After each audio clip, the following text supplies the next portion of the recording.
We are very excited about today. We have a full program. Yesterday was, in my estimate, a fantastic day. We had wonderful discussions, and today promises to be equally exciting. So we have the first session. The panel will be the institutional archival practices, thinking about use, access, and survival, which will be moderated by Anneka Lenssen, who is an investigator with Mawrid and is an associate professor of art history at University of California in Berkeley. And we're very delighted that she's here and gonna moderate this session, after which we will be convening outside to go. We had many requests from you to visit our modest offices, which are actually in this building in the library. So we'll be taking you up there, and then after that you can come down for lunch, and then we'll have the keynote speaker, Miguel de Baca, with a short break, after which we have the last session, the round table, and then we be ending the day with a very short welcome remark from Professor Awam, our Dean of Arts and Humanities, Awam Amka. We hope he'll be with us at 5 through Zoom. Thank you very much. Anneka?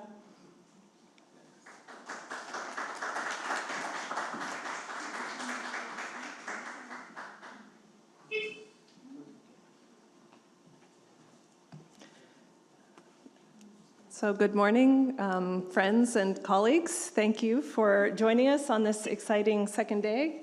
It's my pleasure to moderate the panel titled Institutional Archival Practices, Thinking About Use, Access, and Survival. And for those tuning in online, I think there'll also be an opportunity to ask questions in the chat, just laying that out there. So we have 4 amazing speakers and plenty of time for a discussion after those presentations. So without further delay, our first speaker in institutional archival practices, thinking about use, access, and survival, is Rana Nasser Eddin. Rana Nasser Eddin has worked in arts administration and cultural management in both galleries and nonprofit organizations. Since March 2023, she has been serving as director of the Arab Image Foundation, a Beirut-based nonprofit association operating at the intersection of research and photographic practices, and in many ways setting a standard for a lot of the questions that I think we're collectively investigating. So please welcome Rana.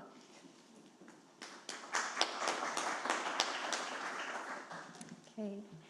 Thanks, Anneka. Thanks for moderating this, and thanks to all the organizers for inviting the Arab Image Foundation, and of course all the participants who gave such a lively discussion yesterday. So just as an introduction to the Arab Image Foundation, it started in 1997, so in terms of an archive, it's still not in its infancy, but rather its adolescence right now. So still a lot to learn.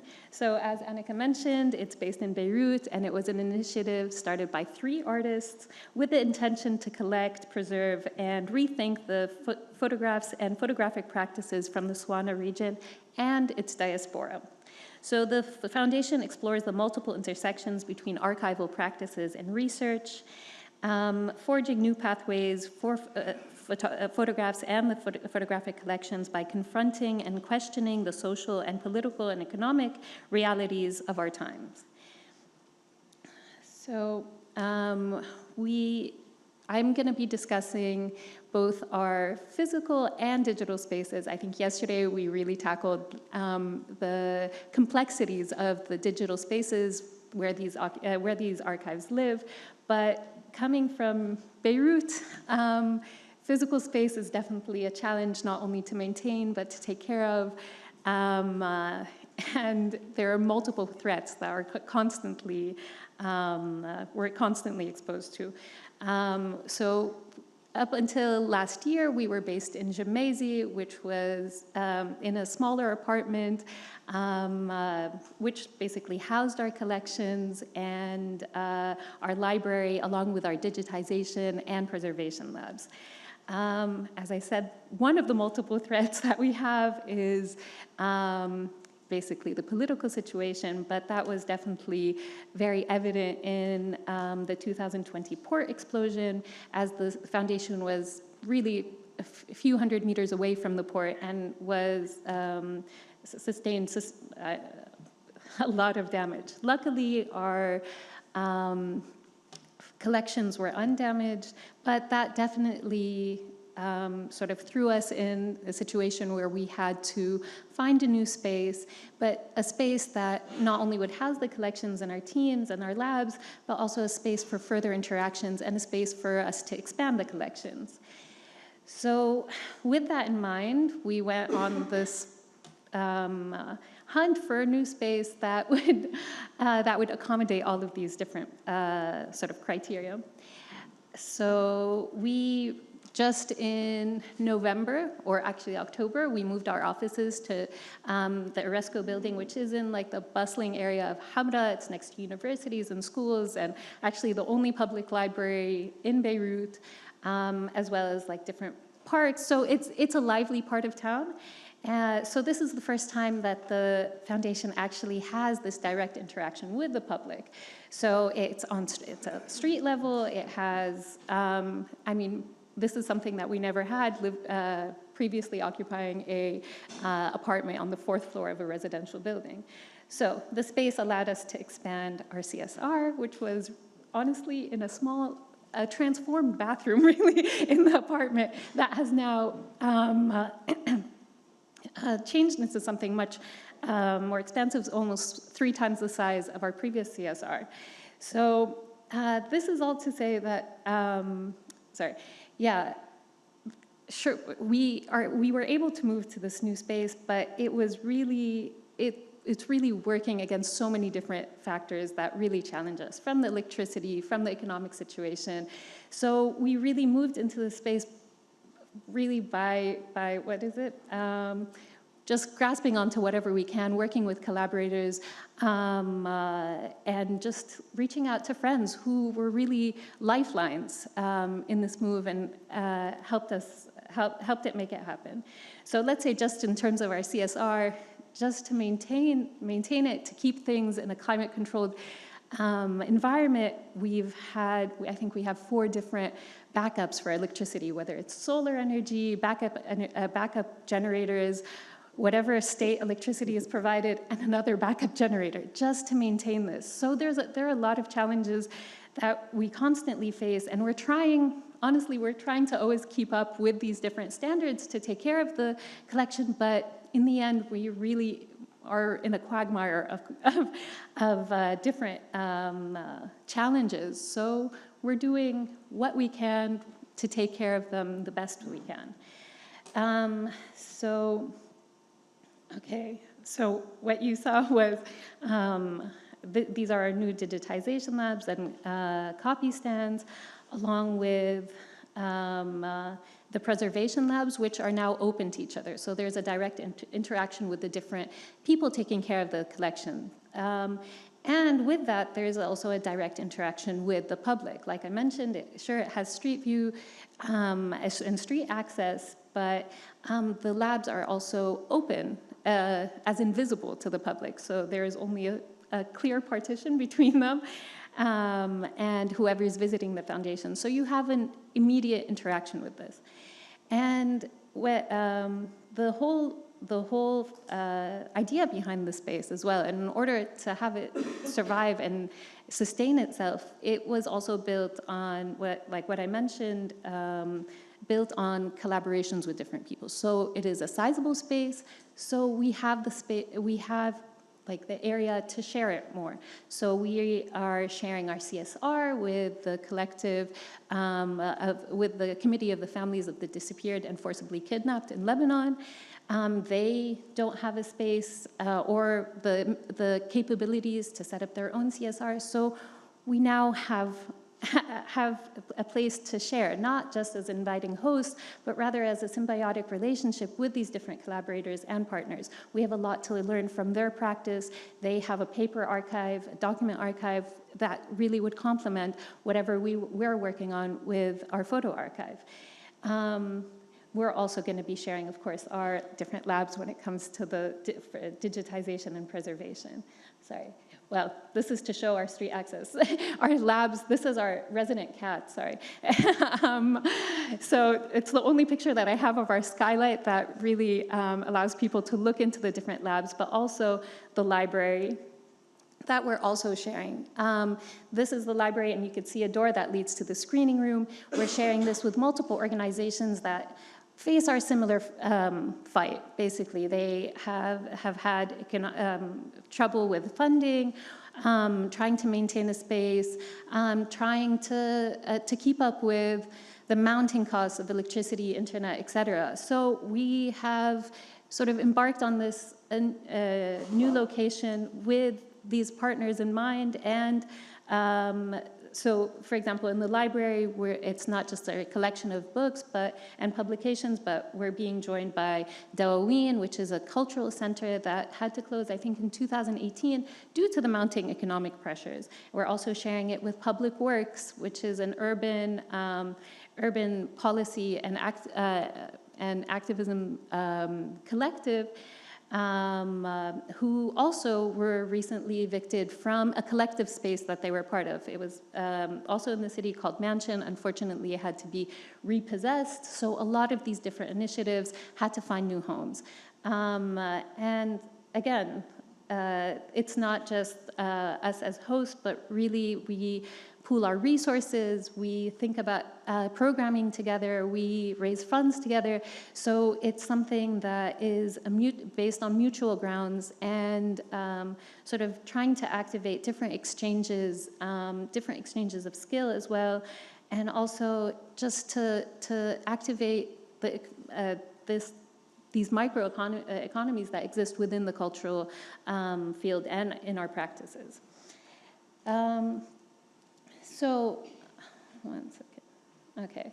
So this is also our project space, which is under construction. We're taking things a bit slow.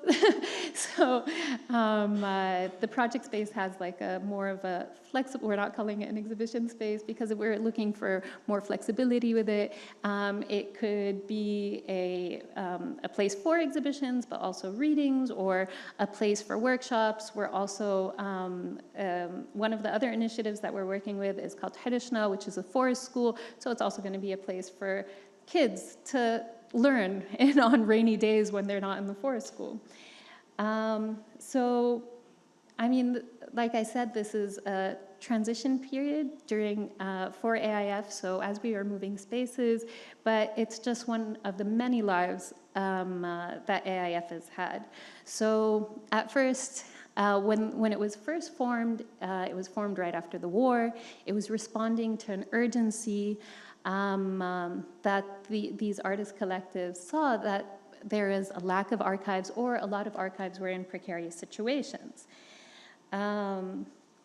So in response to that, there was an immense sort of effort to collect and preserve and catalog these collections. So approximately 2/3 of the collections that we currently have were in response to this need. And so the collections are now around 500,000, or a bit more than 500,000 photographs and photographic objects. So 2/3 of that in just around 6 years were cataloged and preserved, and by a relatively small team. I think around 3 people around that time. So really an impressive feat that was done at the time. And also, during those 6 years, many were sent, the foundation embarked on several research missions throughout the Swana area, as well as like the diaspora of different Arab communities, whether in South America or in Europe or in West Africa. So over here we have collections from Palestine, from Morocco, Egypt, Iran, Mexico, and Argentina. So in this fervor of collecting and and preserving digitization, especially at that time where it wasn't all digital photography and scanning and all of these tools that we currently have weren't readily available. So whatever digitization missions were done, it was to complement the preservation and archiving process, sort of as a testament to the preservation process rather than digitization for future prospects of research and further examination. But when digital photography became much more available and definitely faster, there was another phase in the foundation that there was now an urgency to digitize. So in the early 2010s, there was a huge effort, like I said, and in response to an urgency to digitize collections. So almost everything was that was cataloged in the early years was redigitized, and whatever remaining collections were also digitized. So, and coupled with that, so you see here, this is a sort of, I guess, a practice that we use at AIF to create digital contact sheets rather than individual negatives, but just to keep these documented and available for research. So this is, of course, coupled with the need to also publish these digitized items. So I think around 45,000 digitized items were eventually put online. But again, this is all in response to an urgency. And at this point, when we're always responding to an urgency, which really never ends, it's not just in the context of Lebanon, but I'm sure everyone could say that there's always an urgent situation to do something within an archive.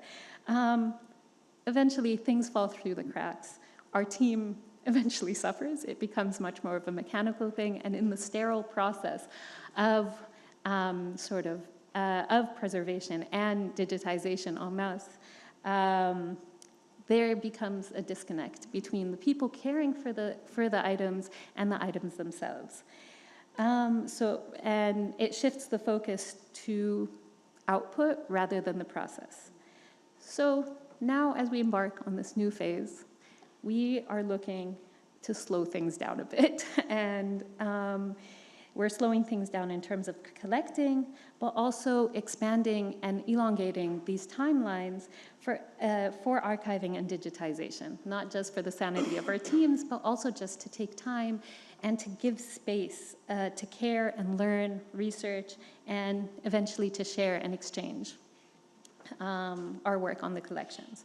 So I'm going to talk about 3 different projects that really illustrate how we slow down our workflows and how that in turn allows us to expand our work with the photographic objects rather than cut down on our activity. So the first project is the PhotoJack albums. This collection has been with the foundation since 2009. And it comes from a photo studio in Tripoli, and it is an expansive collection of studio photography. We previously processed around 43,000 negatives that were in these drawers made by the photographer and the photographer studio. And now we're moving on to these albums that the photographer also made that are handmade, and they are his own archive. They also have his own archiving system. So you could see over here that there are different metal tags. These refer to the negative number along with the page number. I mean, it's really a fascinating way of just seeing the logic that the photographer used to actually archive his own work. So keeping that in mind, we are taking our time with this collection. We're learning from the photographer how he chose to archive and incorporating that within our own cataloging system. We're also taking this time to actually learn and expand our skills. So we've had an exchange with a conservator from the Met who has worked with photo albums, but definitely not something like this, nothing so handbound, something so, I mean, so personal, I guess, in that way. And also coming at it from the approach that, okay, we are taking care of the negatives, but we are also looking at the object holistically. So in these exchanges that we've had, whether with the conservator or with the team, everybody has been really hands-on to learn about how to handle this, handle the objects, how to set these priorities about how we care for the objects. And it all feeds, every sort of interaction feeds into the different parts of the archiving process, whether it's digitization or preservation, or and it also feeds into the research as well. So the project also allowed us to think of ways that we could figure out how to take care of this using local resources. So this was a real challenge for the conservator, who comes from the Met and of course has a lot of resources at hand, but in Lebanon we really don't have that. So part of this project is just thinking about what we could use with what we have at hand in Lebanon, but also sharing this. So we'll also be hosting a workshop come, I think, in June, to figure out different ways collectively with workshop participants to preserve paper and album works. So these are pictures that were shared by our archivist. She sends me WhatsApps every time she has a takes or fixes an album cover. So really, in a short time, in this time that we just assigned to this project to learn, there has been such progress, and this one team member, along with so many others, has learned so much and expanded their own practice. In the end, in Lebanon, there aren't any academic institutions or any other programs that really teach you archiving or cataloging or even digitization. Even photography programs are pretty thin on the ground. So AIF is one of those institutions that people pass through and definitely hone a lot of skills, but also learn a lot of things. So there is a lot of effort, a lot of time and effort that's dedicated to that, and it's set as a priority that people have a lot to learn. 5 minutes, okay. Okay, well, I'll go through. I'll skip one of the other ones, so. Okay, so, yeah. So I'm gonna move on to another project. So another way that we are slowing down and sort of giving space is in our digital spaces. We definitely face similar challenges that everybody discussed yesterday, and there have been different phases to our digital spaces. At one point, it was strictly on-site and strictly to like one computer. This is definitely early 2000s. And then it was strictly online and just put out there without a lot of sort of regulation, and not necessarily not a lot of thought, but just without the deliberation of how we are working, or without showing our own research sort of manifested in how it's put online. So now we've gone back to basics. Currently, our database looks like this Excel sheet. It's missing its rainbow circle that constantly haunts us. And with the help of an amazing team of programmers and coders, including Fabiola, who has bravely taken on this project, maybe with some regrets right now. We are now looking to develop a database and online platform in a way that reflects our politics, our workflow, and our workflows. And it documents our history, as well as the multiple people that have passed through AIF and left their imprint on the process. We're also looking,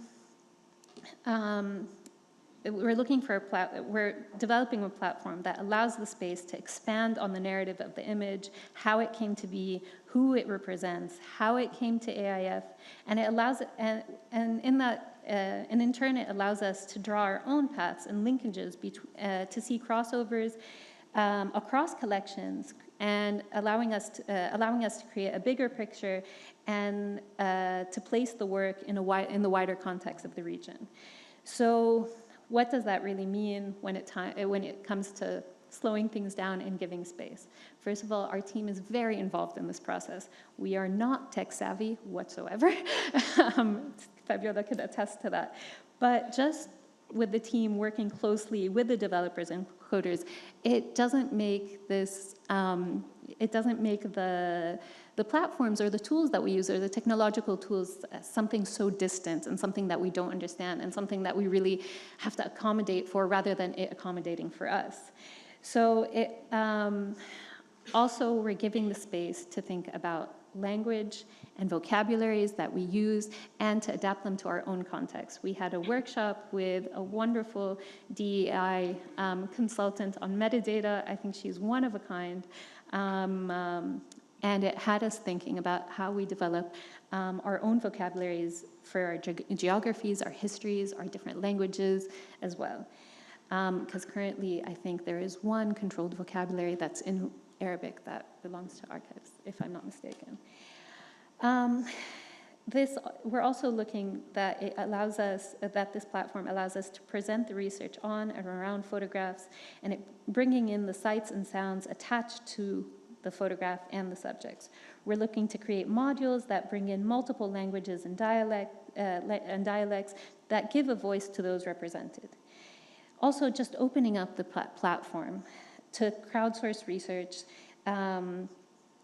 seeks to create a direct interaction with the community and the images so that the community regains autonomy over the stories and histories told, but also allows the agency of the photograph to unfold. Ultimately, slowing down the archive and expanding and elongating our timelines and just giving more space, both physically and digitally, has allowed the foundation to find and explore new systems of care for our teams, for the public that we interact with, and the collections and who they represent. Okay, thanks.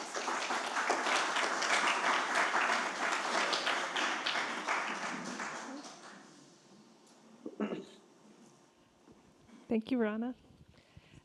It's my pleasure to now introduce Daniel Lowe. Daniel Lowe is a curator specializing in print, manuscript, and archival heritage from the Middle East. He has worked at the British Library since 2012, where he is curator for Arabic collections. He's also worked as a freelance curator, researcher, and consultant on cultural heritage, museum, and library projects in the Middle East since 2011. Please welcome Daniel. Sorry, one sec. Okay. Thank you for the invitation to speak and for the really interesting discussions that have been going on since yesterday. So what I'm going to do today is just provide some reflections on the topics of use, access, and survival, the topics of this panel through my work at the British Library as the Curator for Arabic Collections. And it's going to be loosely based around three aspects. So one, cataloging and metadata issues, but specifically about what's often absent or what I found to be absent in our catalogue since when I started working at the library. Secondly, I'm going to talk about modes of access and activation beyond traditional research in the reading room, which is how most people access our material. And then three, I'm going to talk about practices of new collecting, which are kind of filling gaps in our collection. So I thought I would start with this, sort of slightly counterintuitively. So the British Library has a collaboration with the British Fashion Council, and in one of the things that I would never have expected to do in my role as a curator at the library, I was asked to collaborate with a British Syrian fashion designer called Nabil Nayal to run a masterclass for MA fashion students and to judge a fashion competition. Something totally out of my remit and out of my comfort zone. So the winner of the competition was an MA women's wear designer at the University of the Arts London. And so her collection was really interesting in as much as it kind of meditated on what she couldn't find in the collection. And this was really due to the fact that the competition was taking place during COVID. She was actually coming from outside the UK. Sorry, whose voice is that? Is this a deal? She'd never actually been to the library before, so she didn't have a reference point for it. So as you can see here, she was kind of confronted by this kind of frustration. And this really spoke to me a lot, and this is why I really pushed on the judging panel for her to win, and she was the winner in the end. And I thought, why do I relate to this? And I think it was the feeling of frustration that I had when I started my job, the feeling of, why don't we have something? Why can't I find it?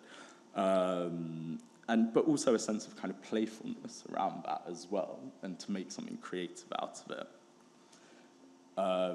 So going on to kind of these issues that I've spoken about as sort of, in terms of sort of cataloguing and absence. So in 2015 and 2016, we had a very big exhibition around Shakespeare. I think it was 400 years since his death. And the curators of the exhibition wanted to do a big wall of translations of Shakespeare into world languages. So I was asked to find something from the Arabic collection, which I did, as you can see here, which is a 1940s translation with the cover design by Hussein Bikar, published in Egypt. And this really got me starting to think about book cover art and illustration in our collection, and the kind of visual culture in that, the kind of design culture, but also the kind of political culture around that, the kind of networks of artists, writers, publishers, very much kind of in the mode of what Zaina Ma'asri has kind of written about in her book, Cosmopolitan Radicalism. So I wanted to kind of find these illustrators and these book designers, but they were totally absent from our catalogue, despite being mentioned in the books. It just wasn't cataloguing practice to record them. And in a sense, this has kind of like dematerialized the book, which is quite counterintuitive to how we operate, say, with manuscripts often. But also conservation practices. Sometimes the book covers have even been removed and replaced with generic covers. So sometimes the illustrations, the illustrated covers were totally absent. So I kind of went about a process of kind of trying to reinscribe these names into our catalogue. And I've kind of been inspired by some work by a cataloguer and archivist from the State Library of Victoria in Australia. And she refers to this process as rewilding the catalogue, to kind of reinscribe these details.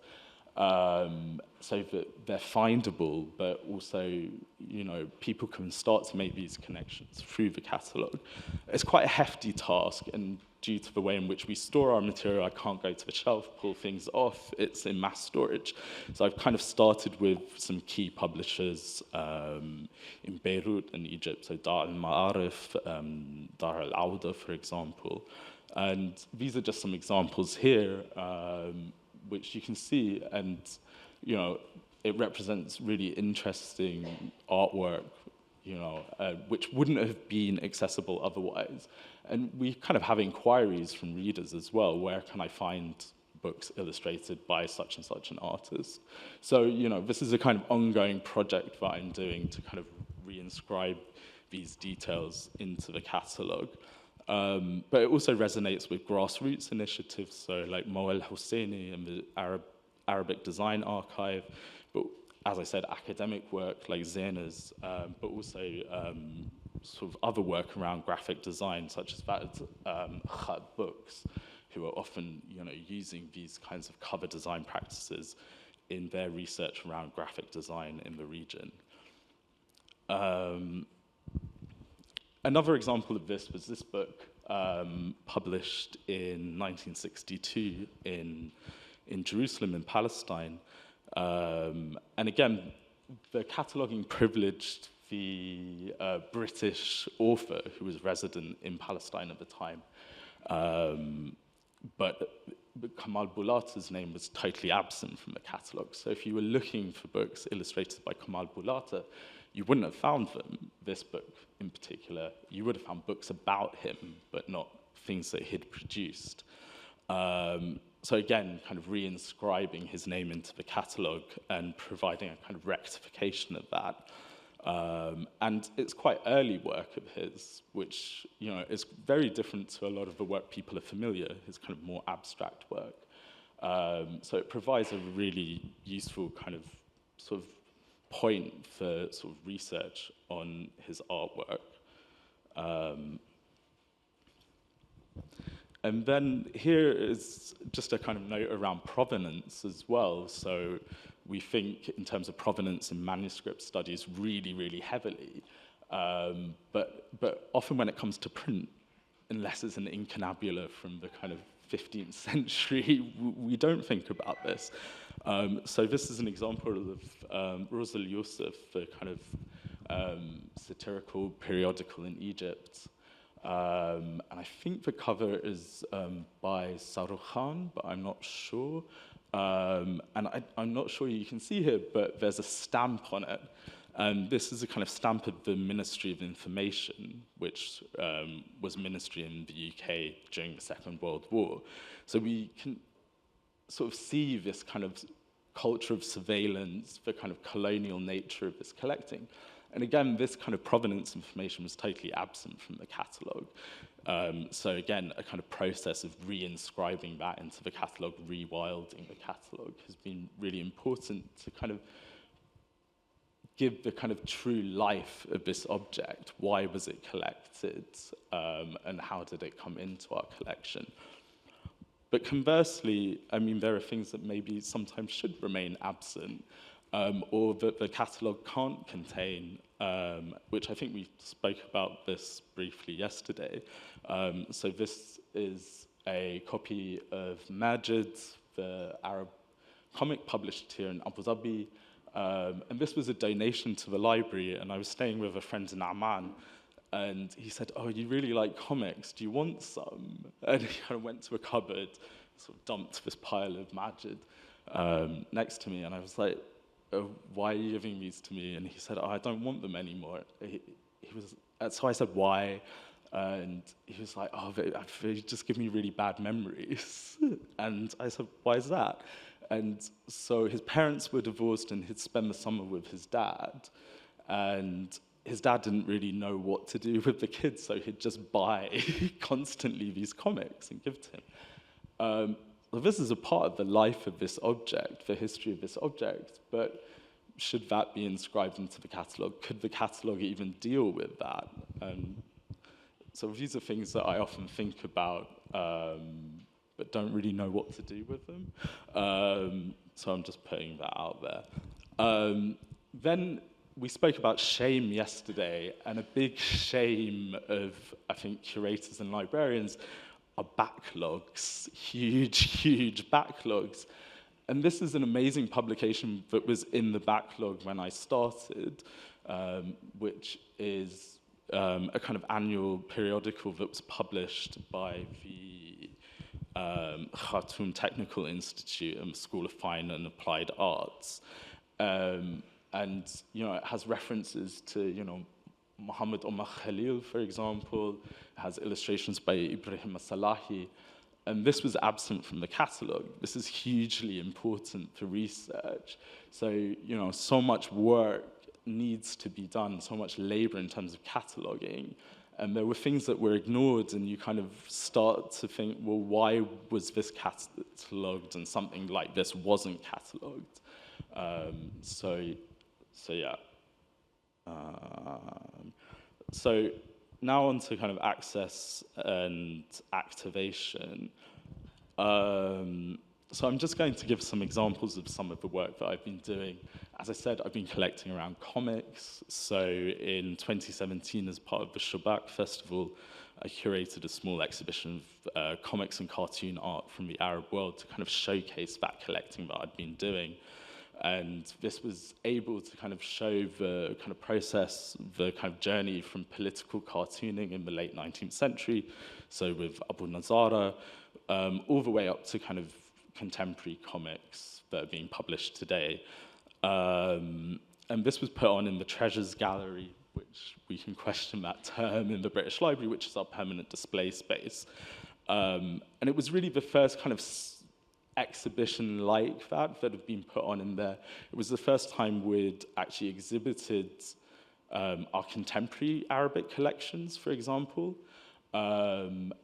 There had been exhibitions in the past of Arabic print material, but these had always focused on quite Orientalist concerns around kind of early printing in Europe, for example.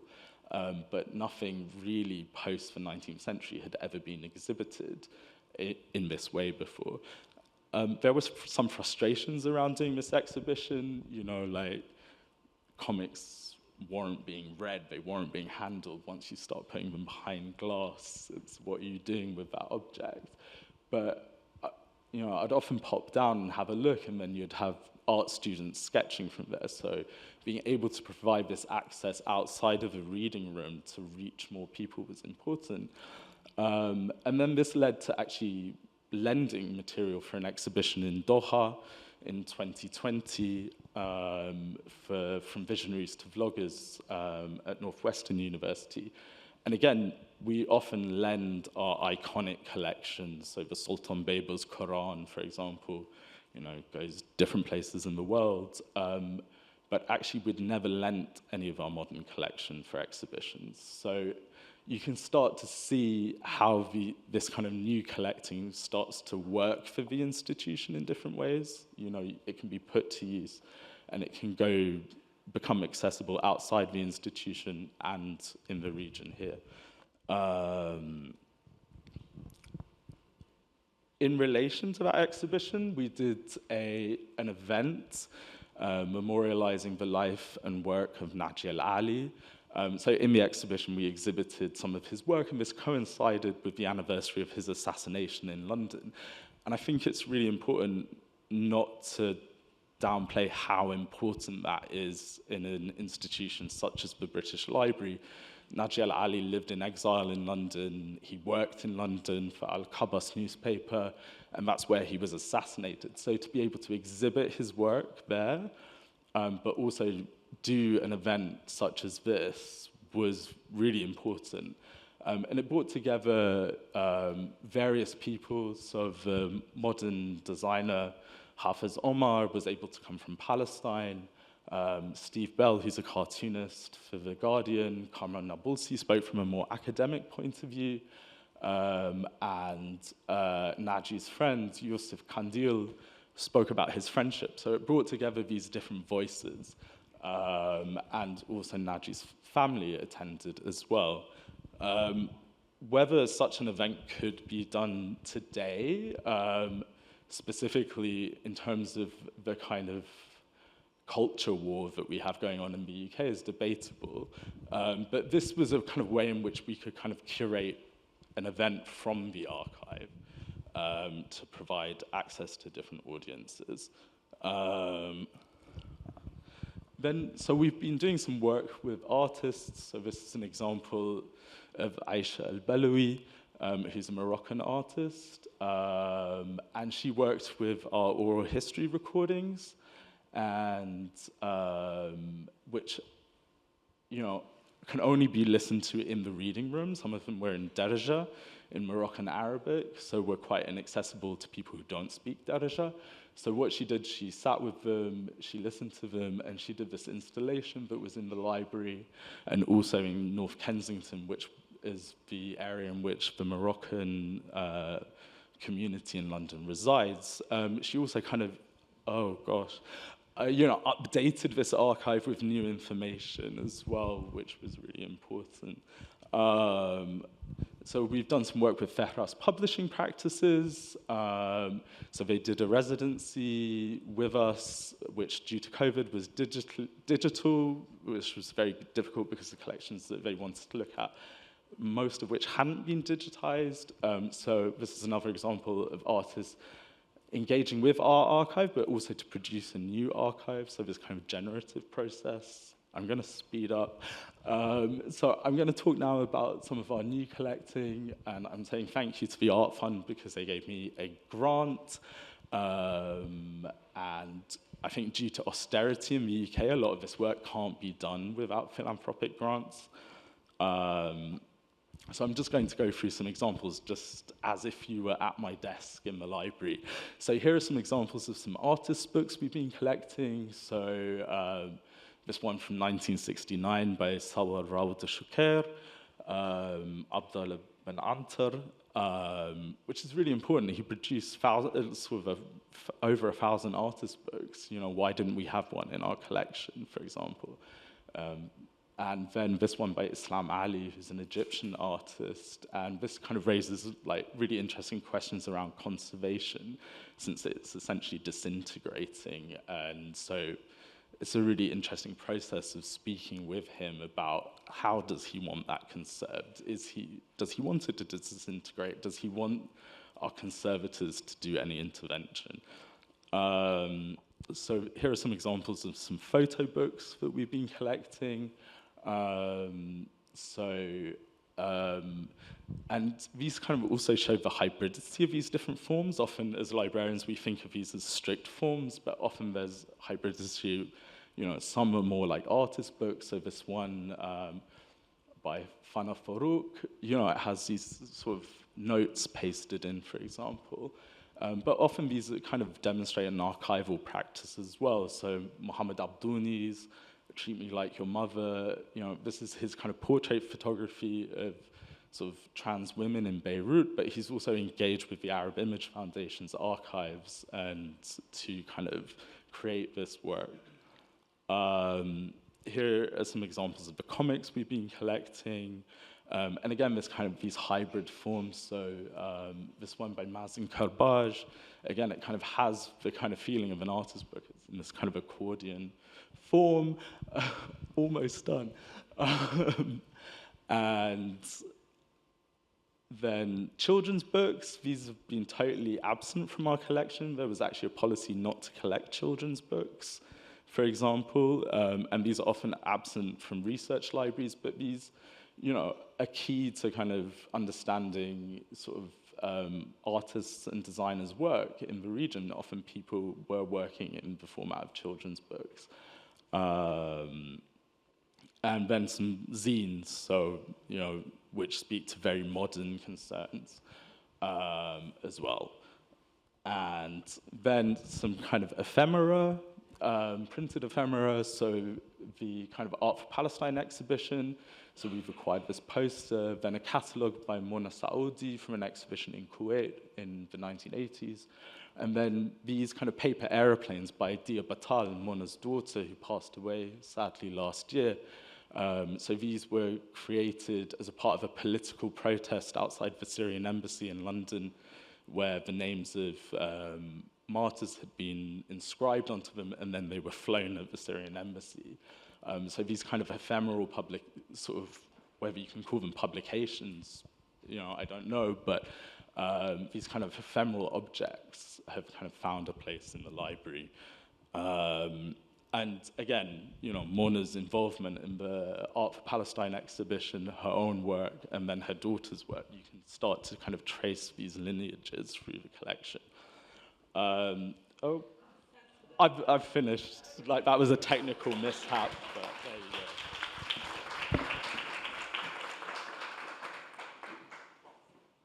Daniel, sorry to the presenters for the stress of the 5 minutes. I gave a 5 and it looked like I was waving. So it's my pleasure to now introduce Brad Bauer to the podium. Brad Bauer is the head of archives and special collections at the New York University Abu Dhabi Library, right here. Prior to joining the university in 2017, he worked in several positions as an archivist, curator, and librarian in the United States, including at Stanford University, United States Holocaust Memorial Museum, and the National Archives and Records Administration. Thank you, Brad.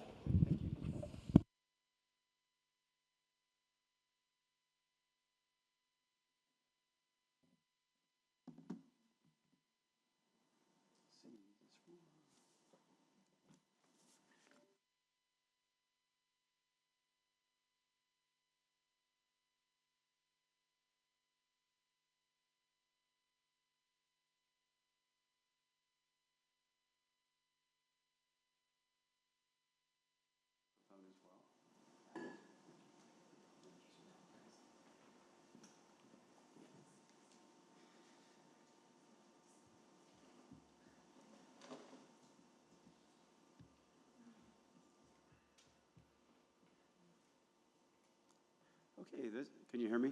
Is this working? Yeah, this is where I'd actually like to begin. And I'm going to try to be mindful of the 20-minute time limit because as I was kind of rehearsing this talk, I kept bumping up against that. So I think what I'd like to do this morning in this session, I initially thought of talking about and addressing directly in the talk some of the themes related to the session about access, about preservation. I think I might skim over those at the very end and focus a little bit more on the origins and context of this archive in this place, and some of what I found to be the particularities of working here in the UAE and the Gulf region. I've spent most of my career, actually all of my career as an archivist anyway, in the United States. And so coming to this part of the world introduced some new dynamics for me personally and professionally that I find both fascinating and provide some interesting opportunities and challenges at the same time.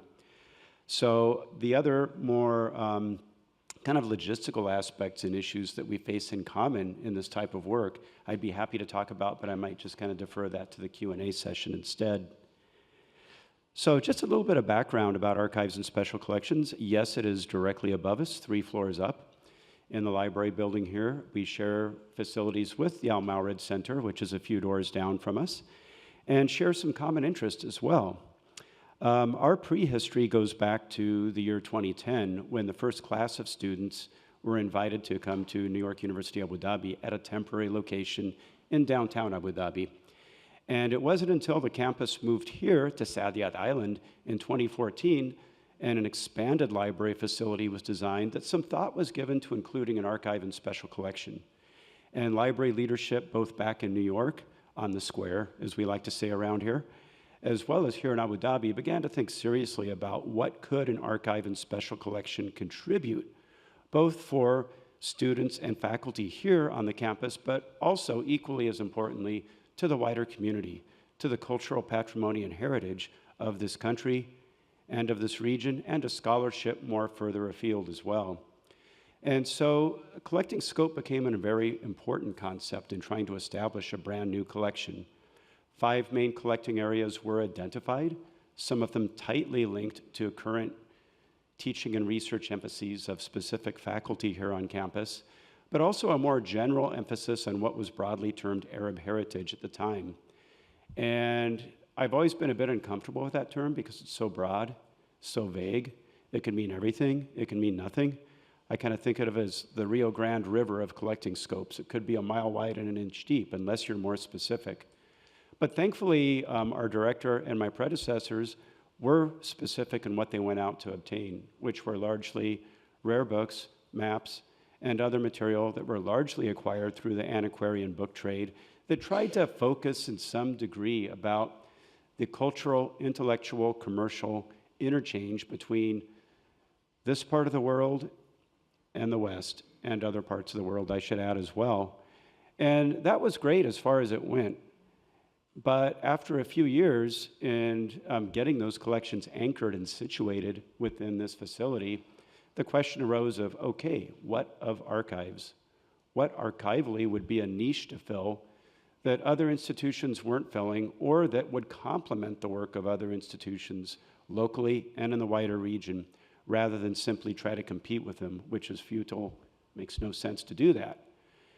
And so really kind of what suggested itself was to really focus more intensively on the Arabian Peninsula, the UAE, the Arabian Gulf, and the Indian Ocean Rim as well, regions that had a historic cultural and commercial connection to this place. And so bit by bit, collections began to come together to do that and to try to fulfill that role. Now, I want to pause for just a moment and talk about what type of archive are we discussing. Because as an archivist, so often I hear scholars talk about the archive or the archival turn.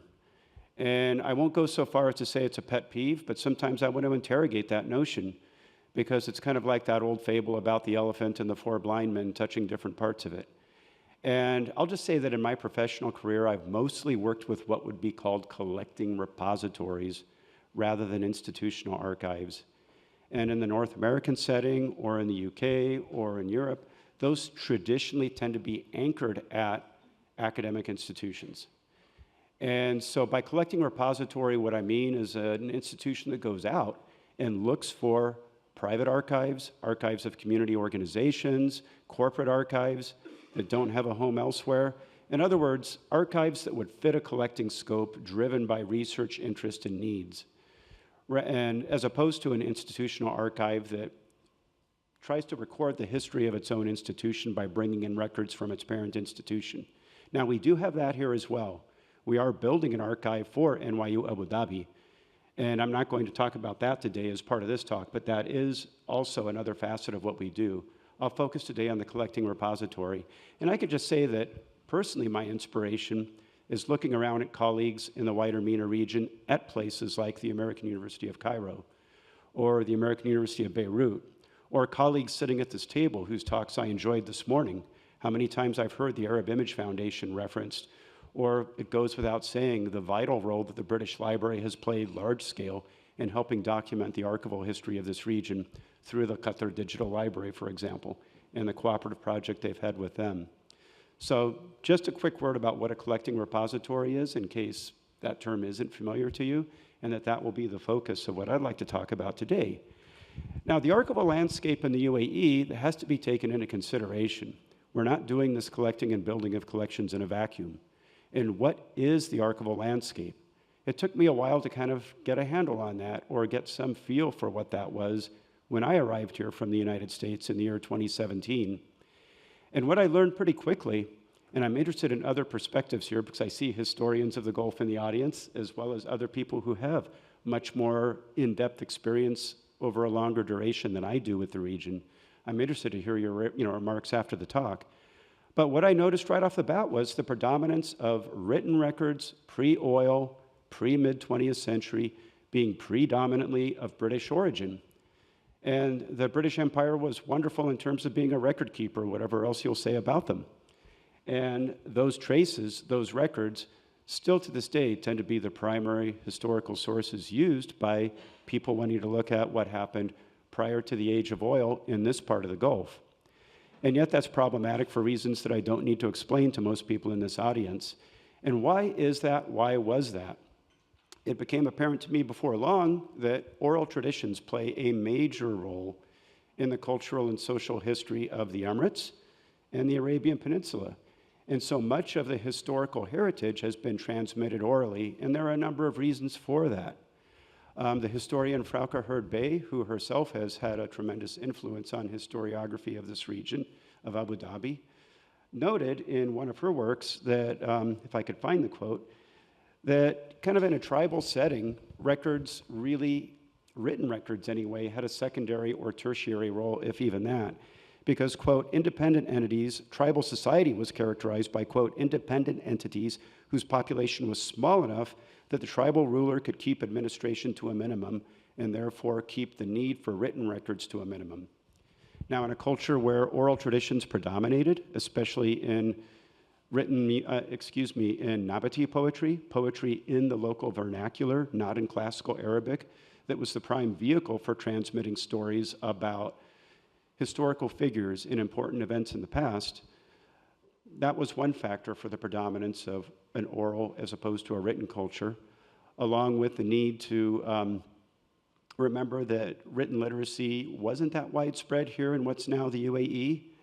Students were trained how to read and recite from the Quran, but beyond that, the need for written literacy wasn't as primary for some of the reasons alluded to here.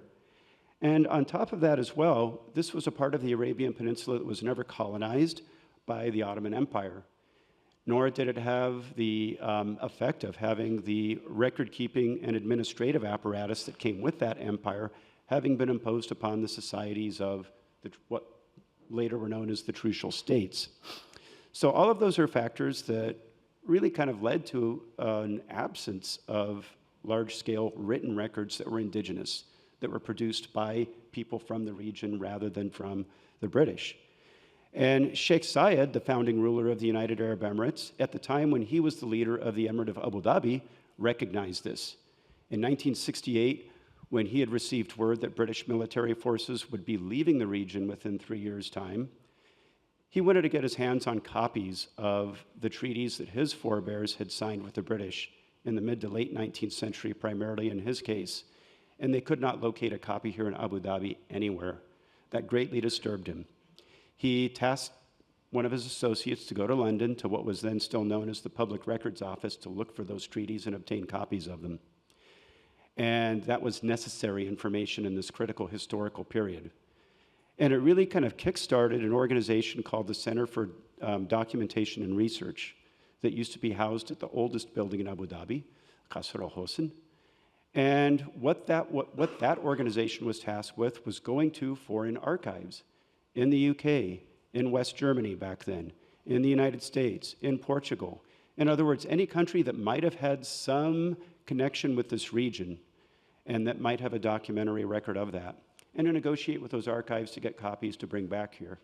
And to this day, that tends to be the foundation of the current National Library and Archive of the UAE, are these records that were brought from abroad back to Abu Dhabi from the 1960s onward.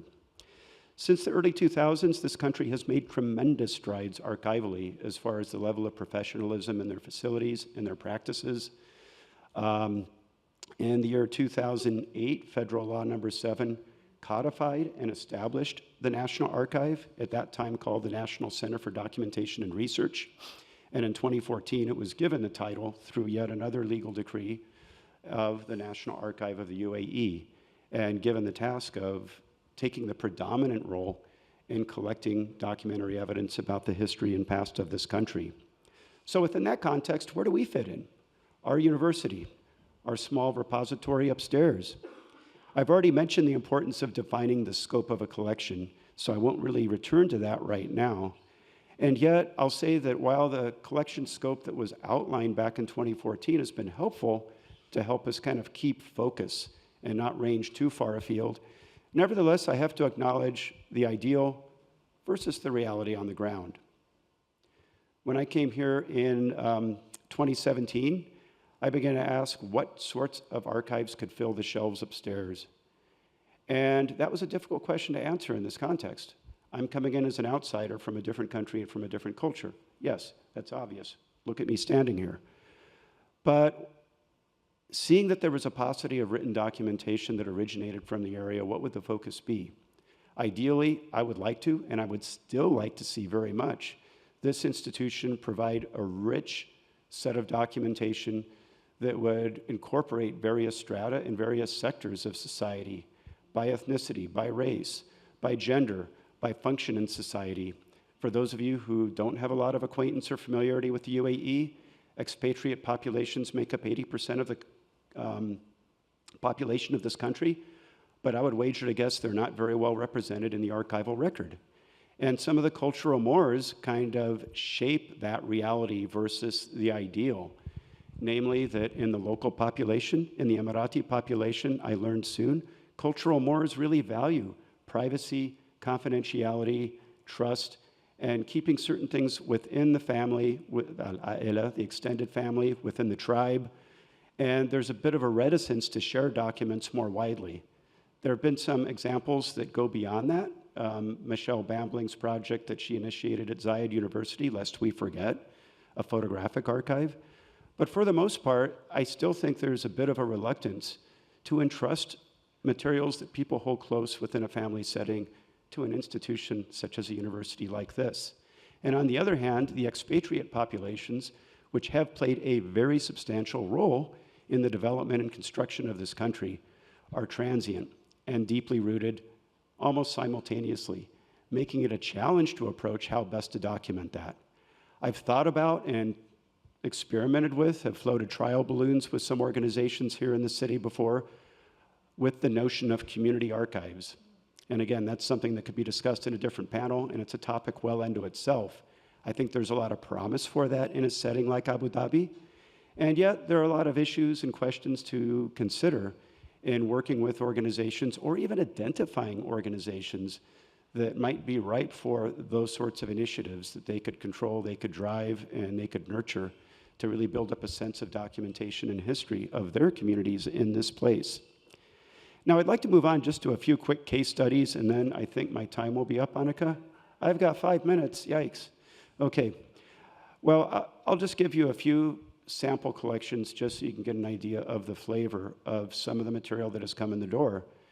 And that may also raise some questions about representativeness and where we obtain collections from and why they're here. As I mentioned, keep in mind my notion of the ideal versus the real. Now, the first collection I'd like to spotlight is one you've already heard about from some of our speakers this weekend, and from Sawa Maqdadi, who needs no introduction to this audience. And she donated her archive from ICWA, from the non-governmental, the cultural institution that she had founded in California back in the 1980s, was it, or early 90s, that provided a wonderful basis of documentation of artists from the Arab world and the diaspora as well. And some of the scholars sitting in this room have benefited from using that over the past several years. It's a very rich collection, and probably the part most relevant to many people sitting here are its extensive set, almost 30 archival boxes worth of artist dossiers, highlighting their works, Sawa's own connections and communications with some of these artists, and biographical information about them. And really, that kick-started an area of interest in our own collecting that predated the Mawrid Center, when my former boss, Ginny Danielson, actively went out and collected books about Arab modern art to support the future project that did become Mawrid. So that's still an area of collecting emphasis within the special collections as well, in tandem with or cooperation with Mawrid. Another local NYUAD person was a former senior research fellow named Marcel Kupperschuk. He is a retired Dutch diplomat, but also had a parallel scholar career as a literary scholar. And when he was posted in Riyadh in the late 1980s, he developed an interest in the Nabati poetry traditions of Central Arabia, and I alluded to Nabati poetry earlier. And he really made that his career and his life's calling alongside his career as a diplomat. When he retired, he came here to Abu Dhabi as a research fellow to pursue that research, and he continues to do that to this day. And it really focuses on these oral poetic traditions through recordings he made, transcriptions from those recordings. He has a process that he outlines in his writings that documents how he did this sort of research, as you see in the photograph on the slide. And that's documented very well in his own archival collection. The J.B. Kelly papers were referred to us by a local resident who had learned that Mr. Kelly's son was looking for a home for them. He was a well-known British historian who focused on investigating the history of boundaries in Eastern Arabia. And the long story short is that his work gained the notice of some of the local rulers. He made his first trip here in 1957 while he was working with the British Foreign Office, investigating such historical matters in response to some of the current crises related to boundaries in this region of that time. And it was on that trip that he met the ruler of Abu Dhabi, Sheikh Shahbut bin Sultan Al Nahyan, and his younger brother, Sheikh Zayed bin Sultan.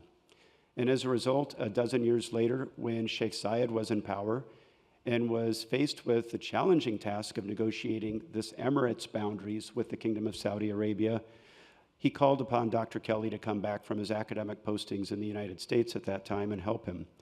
And so we have a lot of documentary material about maps, about material he surveyed and collected about settlements in the Liwa and in the Western Desert, to really establish the identity of these regions as being tied to the Al Nahyan family rather than to the Al Sauds, and to legitimize Sheikh Zayed's claims to this being part of the sovereign emirate of Abu Dhabi.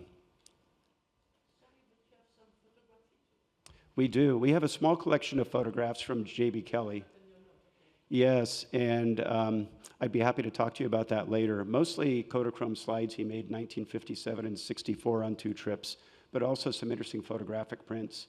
In fact, there's one of them that I think that my favorite photo is him with Sheikh Zayed at a camel race in 1969, with smoking a cigarette and Sheikh Zayed with a young boy draped on his lap, who I think could be this country's current ruler at that time. It's a wonderfully candid photograph and one of my favorite images in that collection. So yeah, there's some interesting images. I wouldn't say extensive, maybe a couple of hundred images, but it's worthwhile to make available for researchers, as we have. There is also another collection from Bahrain, the Ali Akbar Bushiri collection. And this was actually referred to us by a scholar who is, I don't know if I should call you out, but Professor Nalita Fukuro, who's a scholar of the Gulf region, and introduced us to Mr. Bushiri 8 years ago when he was looking for a home for his private collection that he had been keeping in his house in Isa Town, Bahrain, and had graciously allowed many scholars to access it and use it on site. But it was getting to the point where he really needed an institution who could take over that function for him. We can't replace his encyclopedic knowledge about all things Bahraini, but we can certainly provide a home and preserve his collection here, and that's what we've been doing since 2018. He is a gentleman who comes from a family of Persian background and Shiite origin and identity. And some of the notable materials in his collection are business records of his family, materials he's collected from elsewhere, throughout Bahrain from other people, and also, most tellingly, a group of materials about a house of mourning that his family were the patrons of, Matam al-Ajami in Manama. And there are hundreds of Quran texts that were used to memorialize individuals in which demographic information was written about these individuals on the inside cover. He saved those because he thought that would be one way of documenting an otherwise underdocumented community in his town. Now, I've been told I've got to cut it off right now, so I'll have to tell you later about the Frauke Hurd Bay and David Hurd collection, longtime expatriates who literally have lived in Abu Dhabi longer than I've been alive. And as you can tell, I'm no spring chicken myself. And we could talk more in the Q&A session about some of the issues related to outreach and access, and some of the issues and challenges about sources of acquisition, privacy and copyright, and representation. But I'll hold that off for later. Right now, I thank you for your attention. Thank you, the organizers, for allowing me to come downstairs and speak to you this morning and introduce you a bit vicariously to our collection. Thank you.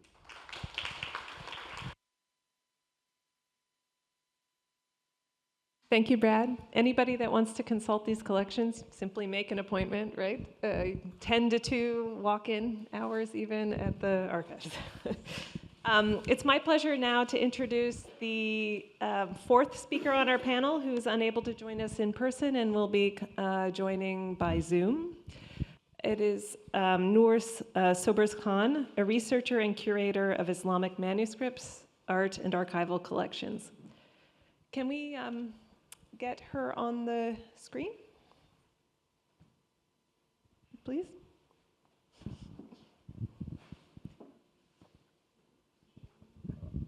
That looks like it might be somebody else. Noor, could you share your screen? I think that will, there we go, perfect. I'm here. And I'm gonna add one more sentence of introduction, which is that you have served as director of the Aga Khan Documentation Center from 2021 to 2022, a research center and archive dedicated to the study of visual culture, architecture, and urbanism in Muslim societies, and many other interesting projects. Can always consult your guide. Let me hand it over to Noor. Great, thank you so much. And thanks, many thanks to the organizers for inviting me to take part, and also for accommodating me presenting remotely. So I wanted to use my time today to think through these questions of access to archives and digitization, and think through a little bit the kind of promise of digitization. I mean, we're often told that digitization can increase access, and that it can be a kind of cure or, a panacea for colonial archives, for instance, that are present in Europe, but largely inaccessible in the global South. And so I want to talk through a couple of projects that I did when I was working at the British Library. So roughly between 2012 to 2021, I was working at the British Library, first as a Persian curator, then as head of the South Asia section, and worked together with Daniel for many years. So I'm going to explore some of the projects that I did there and kind of use those projects to think through this question of digital repatriation and access, and kind of the promise of digitization. So I'm going to talk through first a couple of case studies where you kind of bring together this question of the coloniality of the British Library's collections together with this question of digitization and what digitization can do for access or what it can't do. And then talk a little bit about the impact of the recent cyber attack on this question of access and digitization. and some of the implications for the discourse around digital repatriation as a result of that. So I'll briefly give you an overview of the collections that I was responsible for when I was working in this institution. And it will come as no surprise that the British Library, much like the British Museum, its collections have their roots in colonialism, what are often termed colonial collecting practices, which are a mixture of administrative violence, with actual physical violence, including looting. But just to give you a sense of the scope of this archive or collection, it's absolutely enormous and broadly represents the cultural, literary, linguistic history of South Asia. This is just an example of some of the collections present in the British Library. You have the South Asian printed books and manuscripts collection, which is the kind of a collection that inherited objects from the India Office Library in the British Museum, and that's 20,000 manuscripts and around 500,000 printed books. So it's really a massive collection, and I'll talk a little bit more about how that was collected. The India Office Records and Archives, which are 9 shelf miles, the Archaeological Survey of India, the Linguistic Survey of India. There were around 40,000 maps related to South Asia, as well as Central Asia as well, with the Orelstein collections and the Dunhuang project. So just to give you a sense, it's an absolutely massive collection. I was responsible during my time there only for the printed books and manuscripts collection, so I'll talk a bit about that in more detail. So when we talk about colonialism and the colonial archive, I find it interesting to talk a bit about the mechanisms, like the actual legal and institutional mechanisms by which these collections came into being, because I think it actually highlights a bit the necessity for making these collections accessible now, and why it is that there's a strong argument for repatriation when you see the kind of methods by which these collections were created. So just to give a bit of history to the formation of these collections, and talking a little bit about colonial legal deposit. So the collections that I was responsible for, which were the South Asia collections and the Asia and Africa department, basically were the coming together of 2 separate collections, one of which was the India Office collection, and the other was the British Museum Oriental Printed Books and Manuscript collection. And as you can see here, I have a bit of information about how these collections came into being. The India Office Library, which was originally the East India Company Library, was created in 1801, basically to provide information to colonial administrators so that they could better administer the British Empire. And the British Museum collections, which date quite early to 1753, they also served as a kind of colonial legal deposit for publications from South Asia, as well as manuscripts. So colonial legal deposit really comes into effect in 1867 with the Registration of Press and Books Act, whereby 1 copy of every publication in South Asia had to be deposited in the India Office Library and in the Oriental Printed Books and Manuscript section of the British Museum.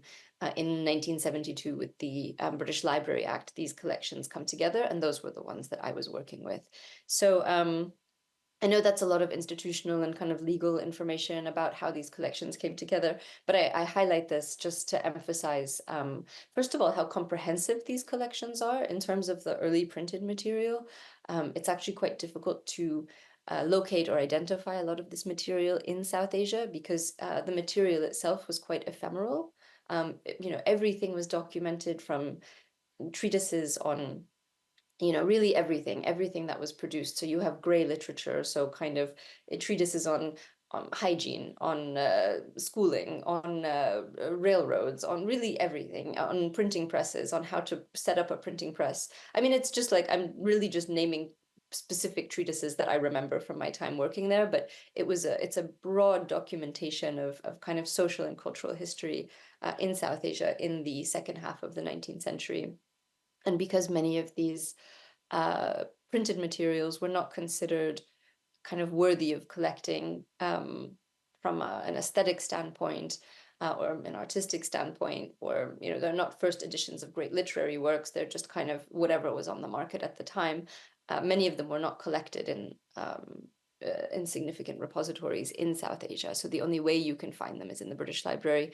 The same is true of the prescribed publications, which, as you can see here, in 1910, the Government of India Press Act, this has to has to deal with anti-British material. So any kind of anti-British propaganda being produced within South Asia was seized. 2 or 3 copies were kept and deposited, and the rest were destroyed. So again, this is another very valuable archive that only exists in London, and is impossible to access unless you go physically to the reading rooms of the British Library.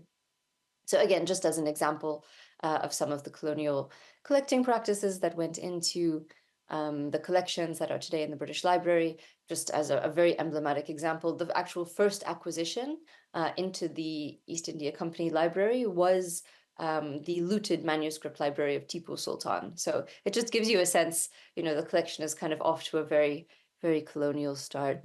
And continues from there. So you have a number of other colonial administrators who deposited their collections in the India Office Library. So I want to talk to you today about a very specific example that I think highlights a lot of the key issues around these collections and around kind of institutional custodianship of South Asian material that was forcibly removed from South Asia in the 19th century under British colonial rule. And one example of that is the Delhi collection.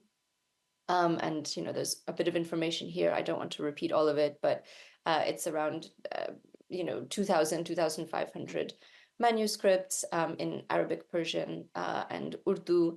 The institutional framing of this collection, which is held in the British Library, formerly, so it went from the India Office Library to the British Library.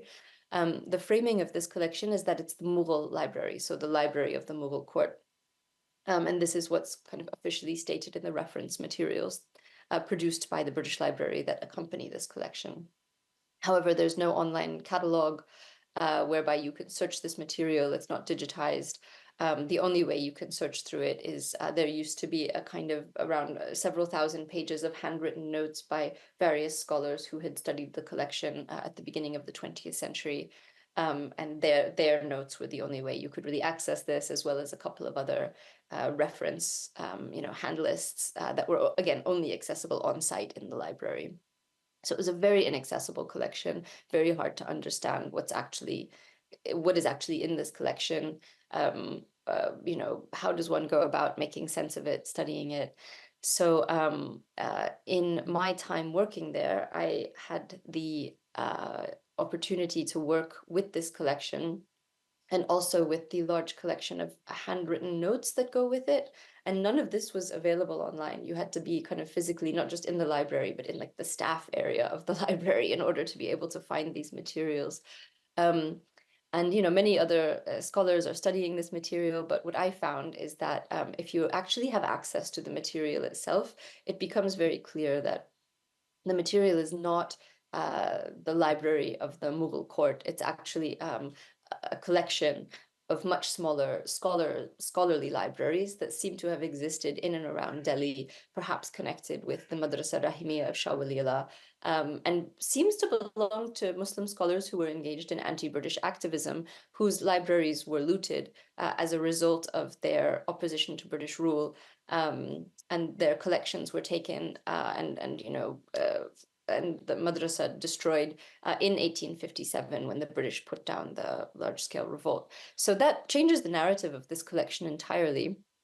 And as you can see here, this is just to give you a sense of some of the material. It's kind of grammatology, very kind of material very specific to madrasa curricula that doesn't seem to have a great deal of relationship to courtly production at the of the kind of Mughal atelier, just to give you a sense of what this material looks like. So this material kind of was gathered, and these 2,000, it was a bit more, I would say 2,500 manuscripts were kind of looted in 1857, and then they kind of go on a peregrination through India and then eventually wind up in London. You also have accompanying documentation in the India Office records of the movement of this material and how it was administered. Interestingly, so you have, this claim that the property can only be reclaimed if those it was stolen from can demonstrate their loyalty to the British government, which kind of reinforces this idea that the libraries were intentionally looted from Muslim scholars who were opposed to British rule. So this way they have no way to claim their material back on a legal basis. The legal basis, of course, being established by, colonial rulers whose rule is arguably illegitimate.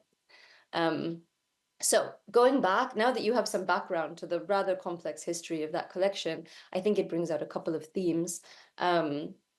In part, the importance of transparency and digitization and cataloging to allow researchers to actually understand what this material is. Because I think if there had been kind of any ability of researchers to access this material, it would have become clear 20, 30 years ago that this is not the Mughal library. It represents something entirely different, more interesting from a social and intellectual history perspective, but also far more problematic from an institutional perspective, and a much more difficult narrative, I would say, for any institution to grapple with, especially institutions that haven't quite come to terms with their own kind of coloniality. So going back to this question of access and digitization and how audiences can access this material. So I received a grant from the Barakat Trust in 2013, and I digitized around 4,000 pages of these handwritten notes and was able to put them online. So this is what the notes look like. You have to kind of go through page by page and read them. It's not perfect, but it at least offers some access to this material. And my colleague Daniel, who's on the panel today, he did the same thing for the Arabic records. So I did Persian and he did Arabic. So these were, until the cyber attack, available online. So there was some ability of researchers to interface with this collection a little bit so that they could draw their own conclusions about what the nature of this collection is.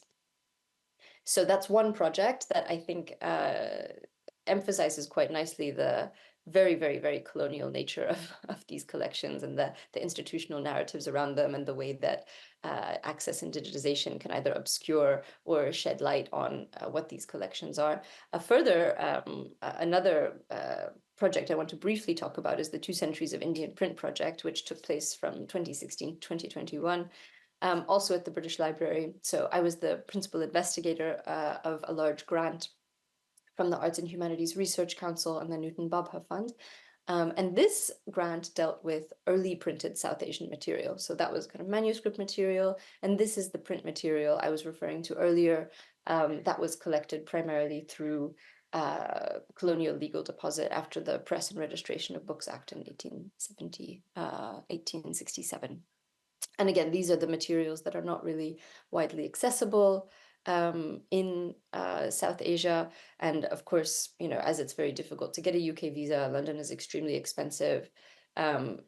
These collections are largely inaccessible to anyone outside of London, really. I mean, even within the UK, it's quite expensive to get a train to get into London.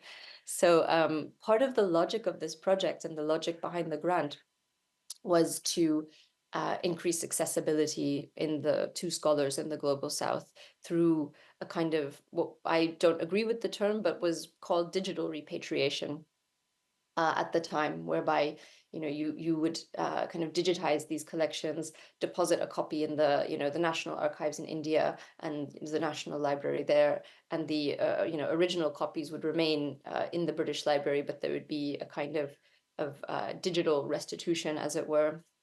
I have a lot of objections to this idea, which I'll discuss now, but that's just to lay out some of the logic of the digitization project and the answer that the institution found to this question of access. So this is just to give you a bit of information about the project. It was focused primarily on Bengali, Sylheti, and Assamese.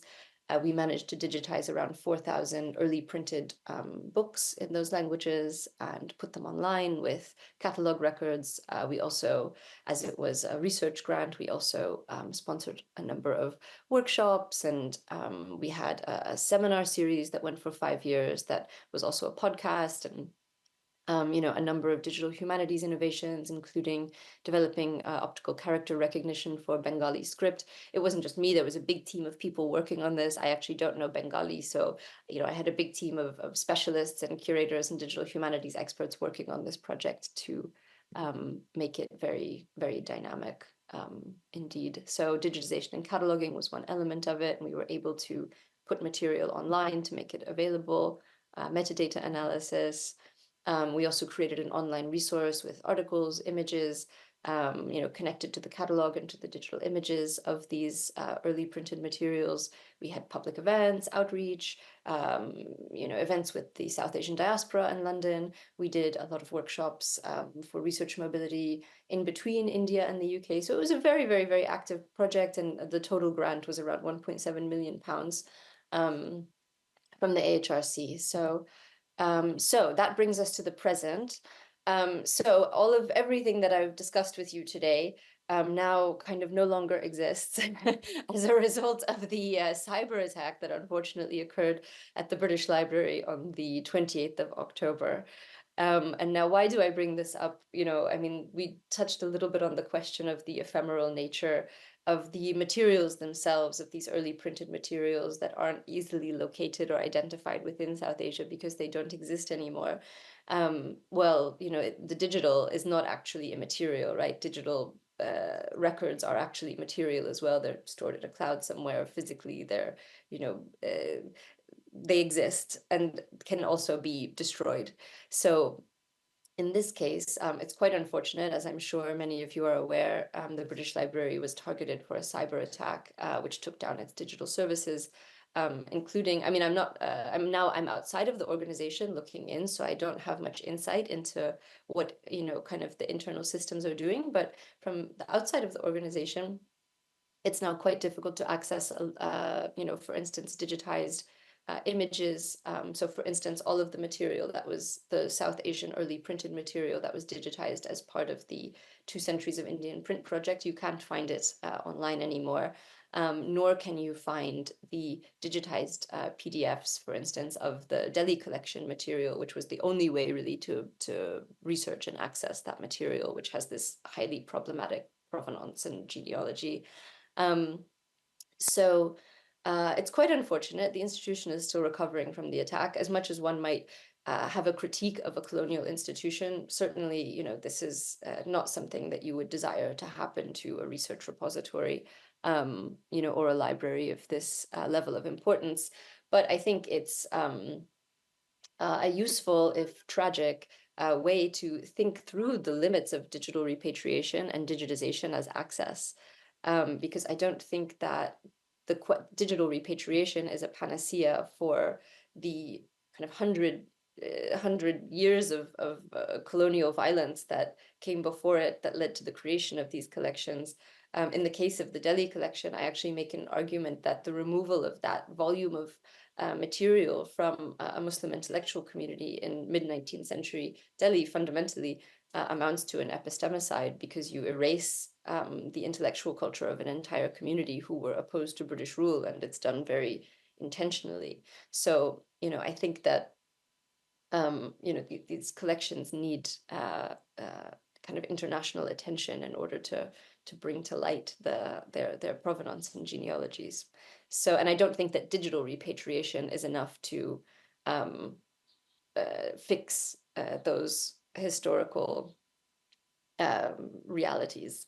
So just to explore this question of digital repatriation, I'm not sure how much time I have left, but I just have like 2 more slides. So I'll just quickly read this out, although I will need to move my thing around. Hang on. So as you can see here, hang on, let me just escape for a moment because I can't actually see. Can you still see my screen, everyone? Okay, so I'm just going to read this. So, and this is from an article, Virtual Repatriation, neither virtual nor repatriation. So the authors say, our position is that the association of repatriation with digital representations of museum collections, digital museum catalog information, and digitized scholarly productions not only misunderstands the meaning of repatriation, but also misrepresents the process and intent. I would agree with this. Therefore, we most strongly insist that the objects denoted by repatriation in law, in convention, and in practice are those autochthonal objects created by the source community or culture of origin, right? So that would be the physical manuscripts or the physical books, not the digital copy of those, the digital, kind of replacement that would be given to the source community. It could be successfully argued that digital objects are orthogonal material entities that could be repatriated. This is certainly true if the digital objects were created in the source community and collected and removed to an institutional collection. That's not the case here. There's nothing immaterial about digital objects or digital data.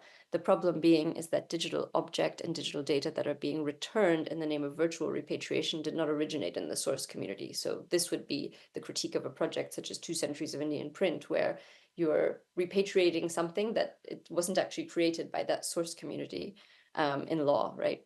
So it's not actually repatriation. These digital objects and data originate both from the collecting institutions and from the academy. Therefore, though data sharing is taking place, there is no restitution or repatriation.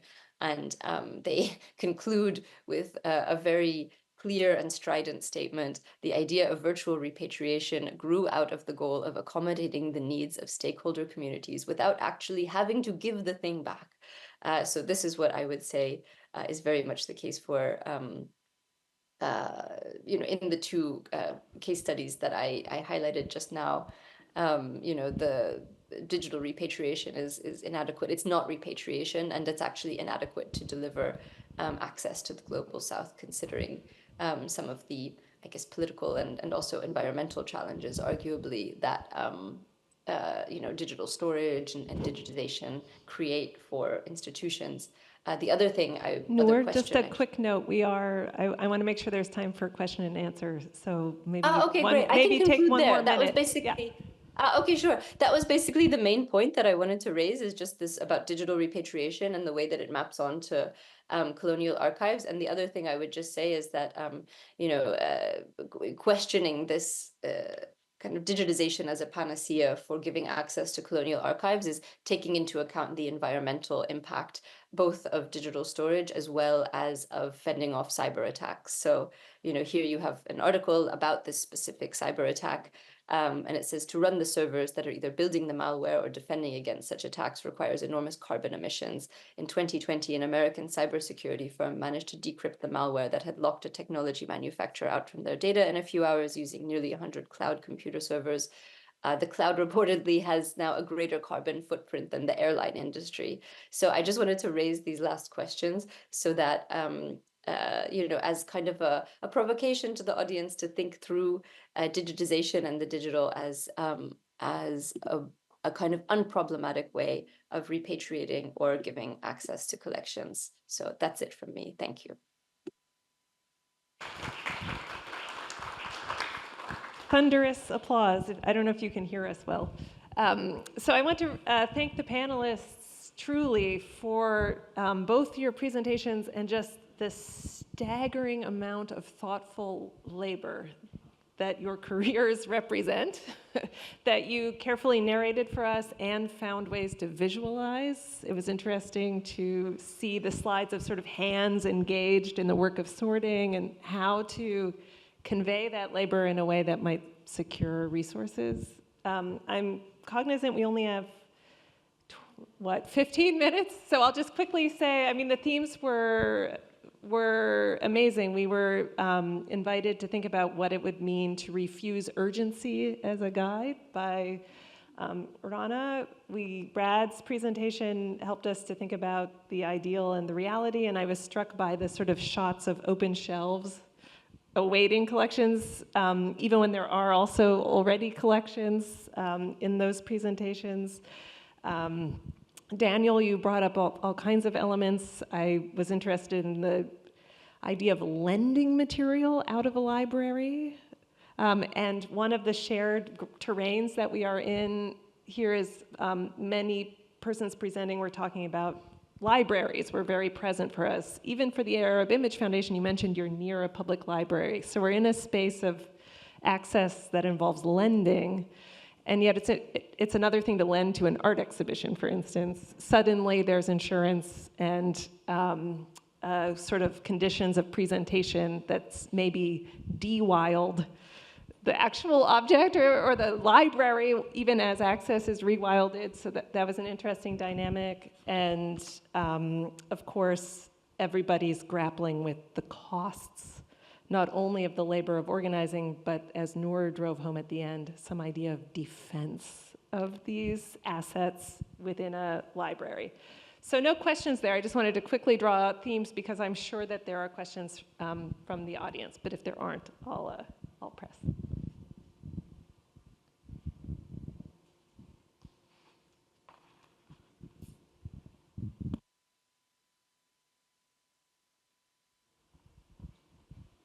Supposed to be on, yeah. I was going to say, not a question. I'm really more in shock of the amount of energy and length that goes, as we've seen in the presentations. And by the way, this was an amazing panel. Thank you so much. I really, really enjoyed all of your presentations. I'm kind of in shock of the amount of energy put into making sure that there's no repatriation of the actual artifacts. And in comparison, we were just now talking and saying, surely they had a backup copy on hard drives. That makes no sense that, you know, a hacker could download, or hackers in this case, that makes no sense. That it shouldn't hurt you because surely you've got the backups on hard drives and physical instances that you are protecting. And maybe that's what you should keep, and you should repatriate, you know, the original artifacts, and you keep the digital copies if that's, you know, what's the necessity for you. So I'm just, please reassure me that there's actual digital copies made, that we're not just true believers in the cloud as something of an overpower over our heads that we just fully trust. I think, Noor, that's to you, and then maybe Daniel, you also have a view. Okay, I mean, Dan works there. Well, I mean, I don't work there anymore, so I can probably be more honest than Dan. So I would say, well, I know from the projects that I worked on, there are hard drives with images stored. However, if I've understood correctly, reading reports that are coming out of the library, the issue is that the systems, the cataloging systems, the digital infrastructure and architecture that would allow those records and images to be made available, those have been destroyed or put out of commission. So even if you have a hard drive with images on it, you need a system to put those in so that they can be made visible to the public, and those no longer exist. But yeah, I agree with you about repatriation and restitution. I think, yeah, everything should be, whatever it's possible to return should be returned 100%, but I'll let Dan comment as well. I mean, there's quite a detailed report that the library's put out, and I would refer you to that. But one of the things that comes out from it is that as an institution, we've been working with incredibly outdated systems, many quite outdated systems. And for many years, and anyone who's worked in the institution can attest to the fact that we needed huge updates to our systems. And now that this has happened, you know, it's really shone a light on that. And these issues can't really be decoupled from austerity in the UK since 2010. I mean, we've had huge government spending cuts. Our ability to invest in those systems has been highly compromised. And so I think seeing it in that context is incredibly important. Thank you very much to everybody. This was absolutely wonderful. I'm just, I don't know, it's not a question, it's just, I would like to raise a general issue that sometimes I've encountered, not as an archivist, but as an historian working in archives or repositories, is the notion of curatorial agency, which for me is actually very important in some ways, or has been very important. In other words, by digitizing a set of documents, you clearly make them more available to the public and various stakeholders, and it's obviously very important, it's wonderful.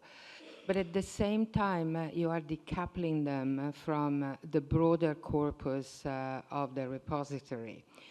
And now, one of my issues, and you know, it's not the case for all projects, for all historians, has been also, for instance, when I used to work in the Indian Office Archives, was also to look into this whole idea of how certain set of documents were originally organized in a certain way, the filing system, which gave me a lot about the sort of logic of the institution. So I mean, this can be, in some ways, has been for me a bit of a kind of a very interesting thing to do that I can't do if, you know, I have the documents digitized separate. So this could be a shortcoming, but obviously there are lots of benefits there.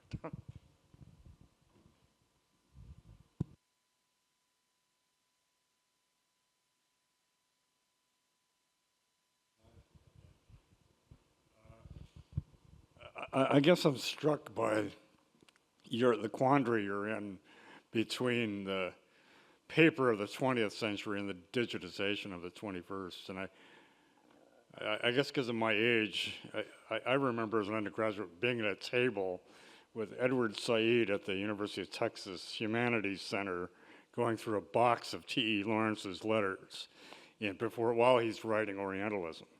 And that just strikes me as a very different mode of engaging and thinking about the original source versus digitization that is now maybe vanishing or a threat of being hacked.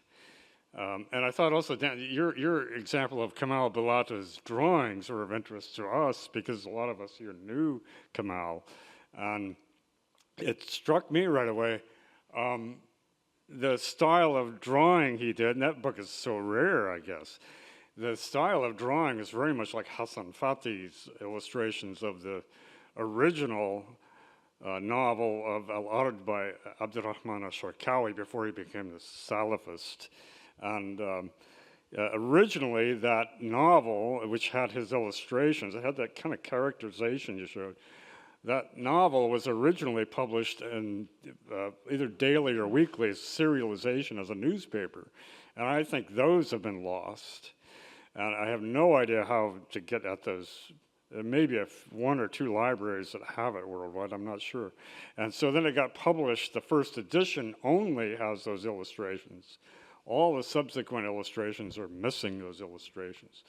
It just have the novel itself. So these are problems that strikes me, and now you're in this age where you don't have letters, you know. It just strikes me you really have a lot to deal with. I don't have any answers.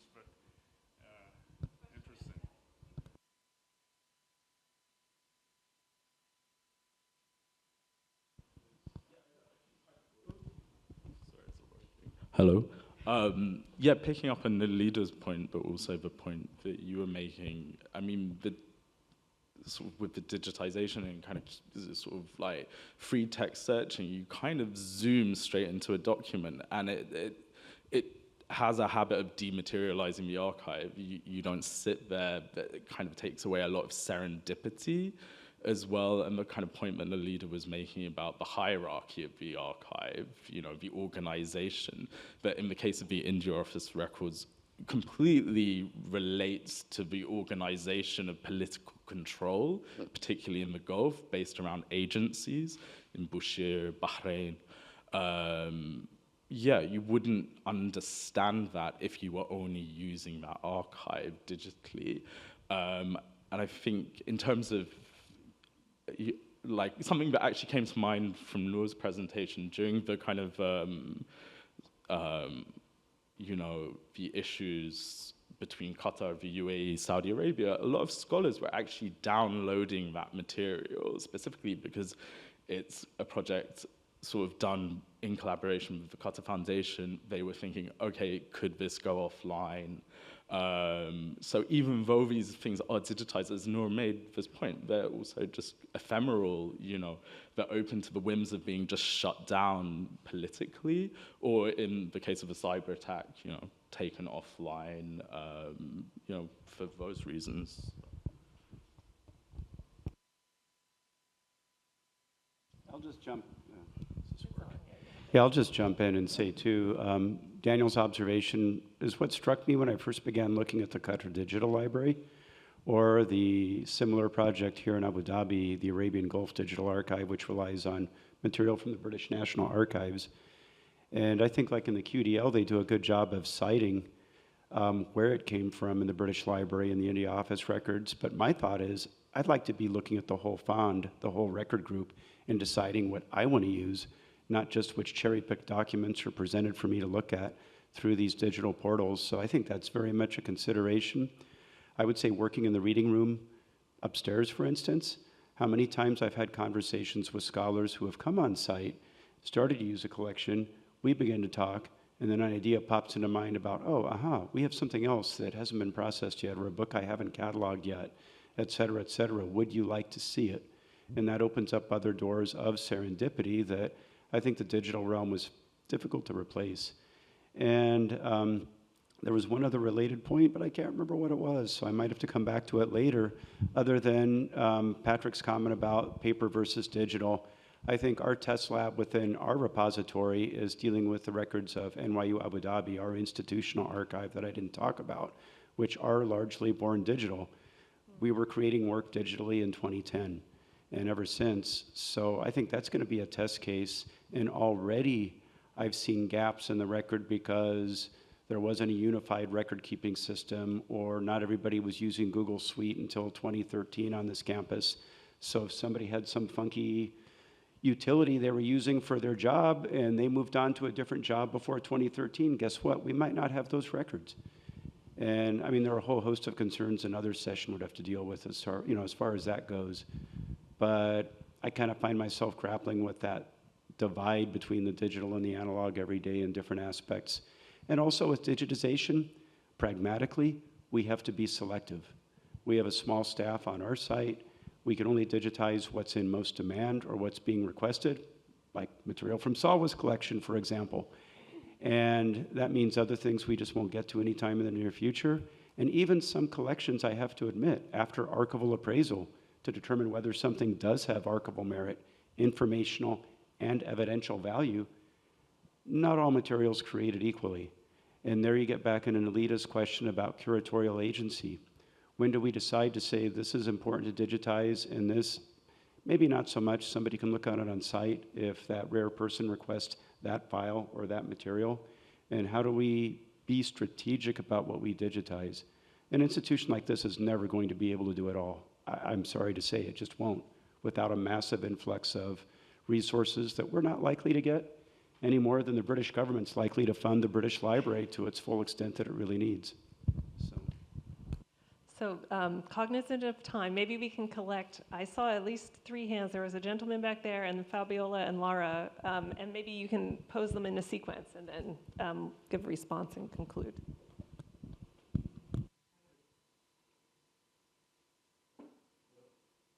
I had a question for Rana.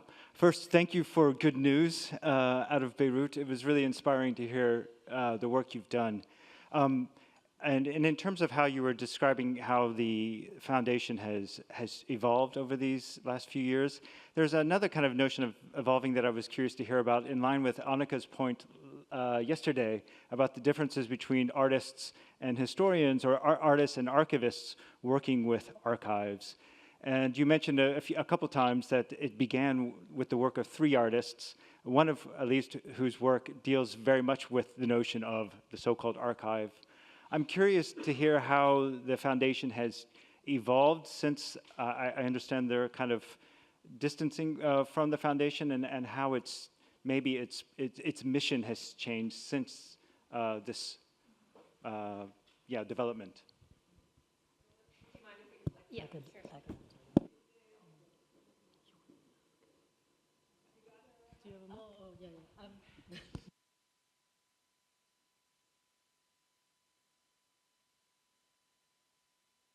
Hello?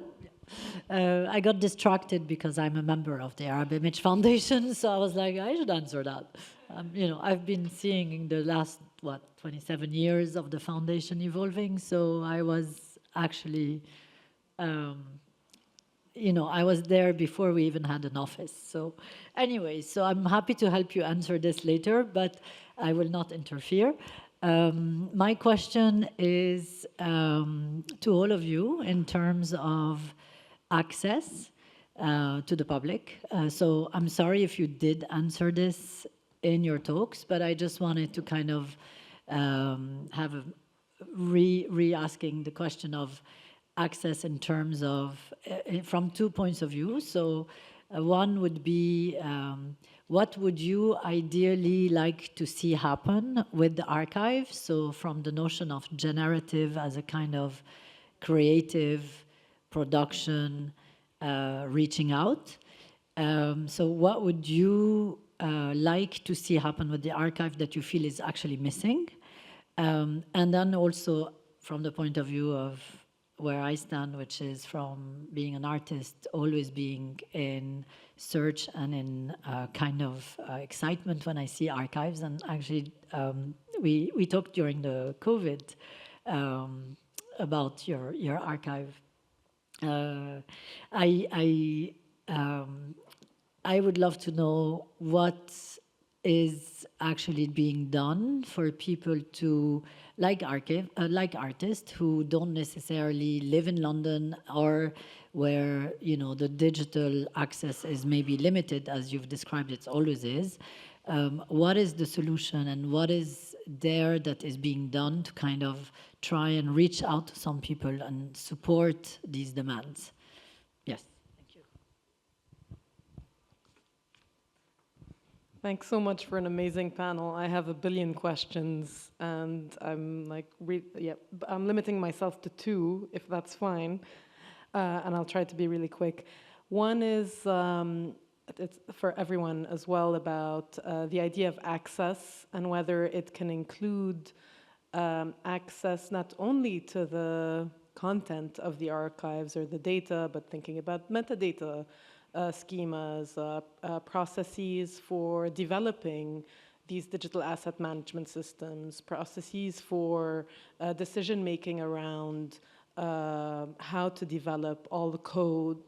Sometimes people invest so much money, and that's the question of developing these systems and don't want to share the code. But if there's possibilities for thinking about or just sharing the protocols that were developed as resources for other small community archives, so that there isn't this reinventing of the wheel every single time that every single archive I know is undergoing. So there's that part. And then I'm really wanting, I see so much political questions that come up through the work everyone is doing.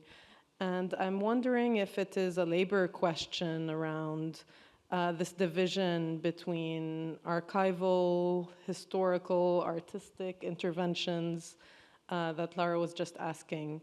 And if you can speak to the kinds of agency or the kinds of different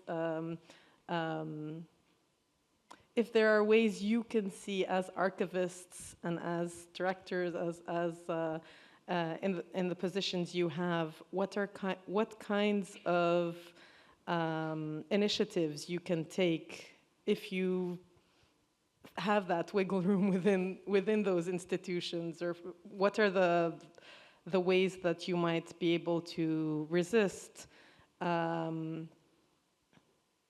things like dealing with oral histories. There's I know an initiative at the Srishti Institute of Art and Technology, for example, in Bangalore, that is about trying to say Wikipedia adopt oral history as a citation or as a source that is acceptable. The OCR that was developed for in Bengali would be great to also be shared. What are those kinds of things that might be possible? And if you can speak to that, that's a huge question. Thank you.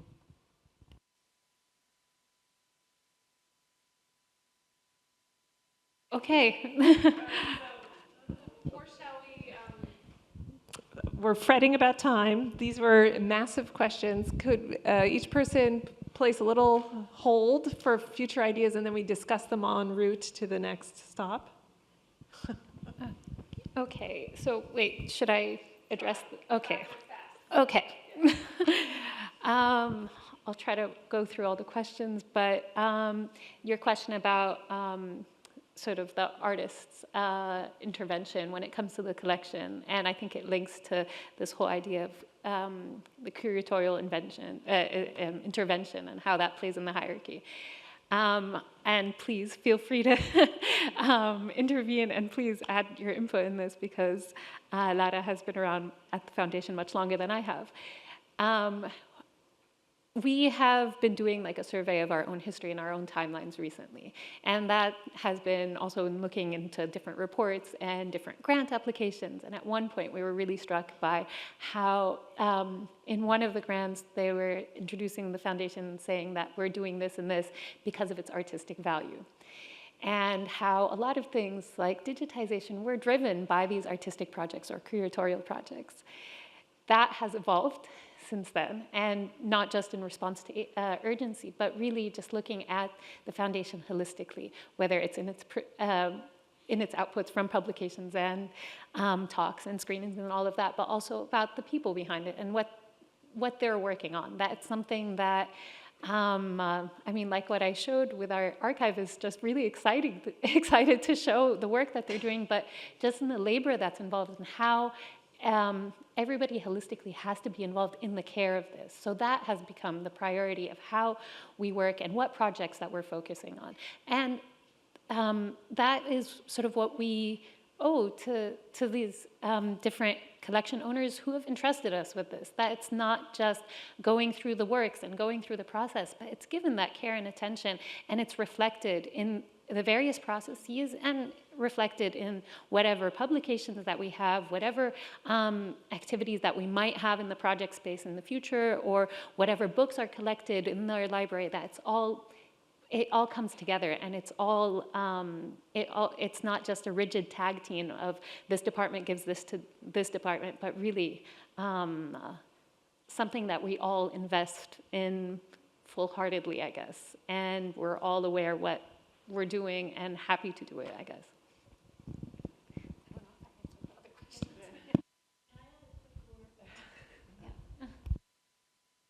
Is it okay? Add very quickly.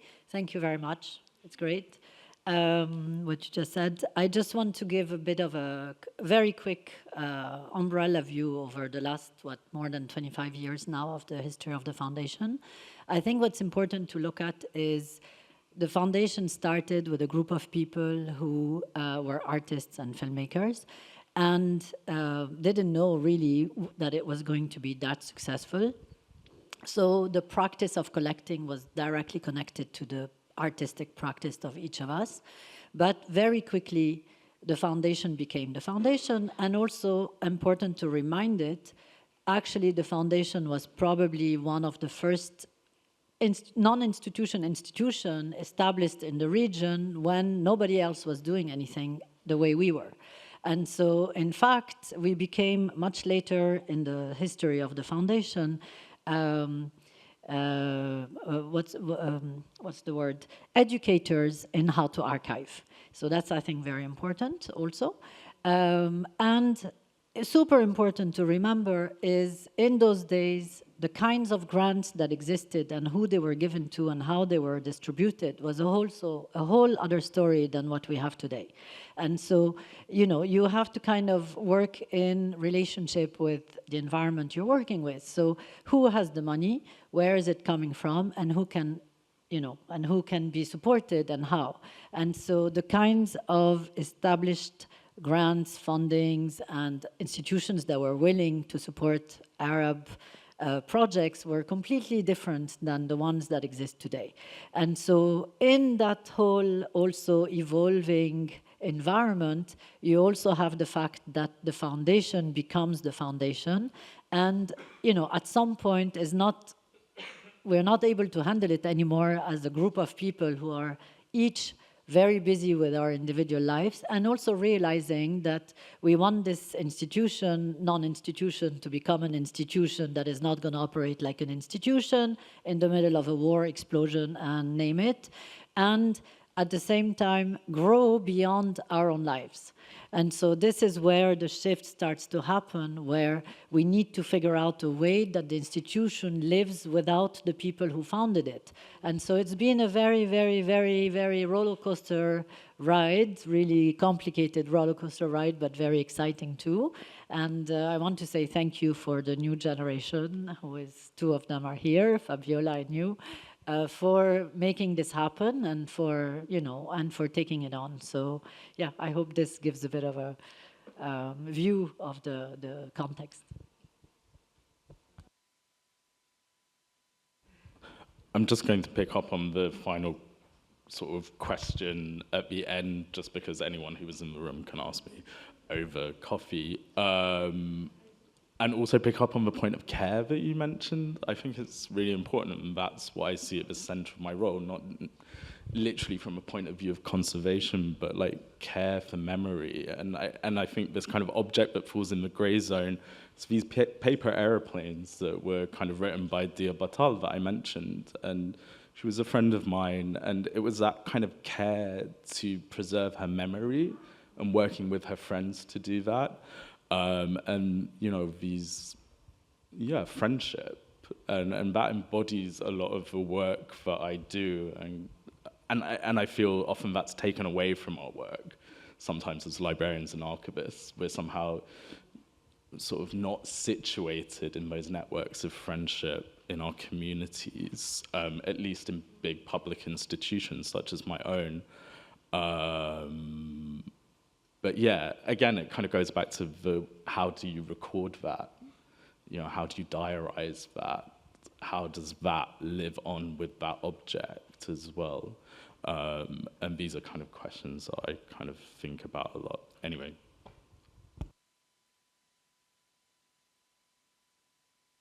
If I really have much to answer, except I'll try, because I can't remember all the various strands of interesting observations and questions, except going back to the gray zone. I mean, I think this whole work is about the gray zone. Living in a country like the UAE, and I guess you could probably say this in many places, but I've been so struck since I've moved here about how rich of a culture and history is right before our very eyes. And yet, what is the documentary evidence of it that's going to last and survive and be useful for the future? And I think that's what gets me out of bed in the morning. That's what compels me as long as I live here, as long as I'm in this job. I think there is such a wonderful opportunity to document so many different facets of this diverse place that the outsider might not necessarily see at first glance as being such a wonderfully diverse and vibrant community.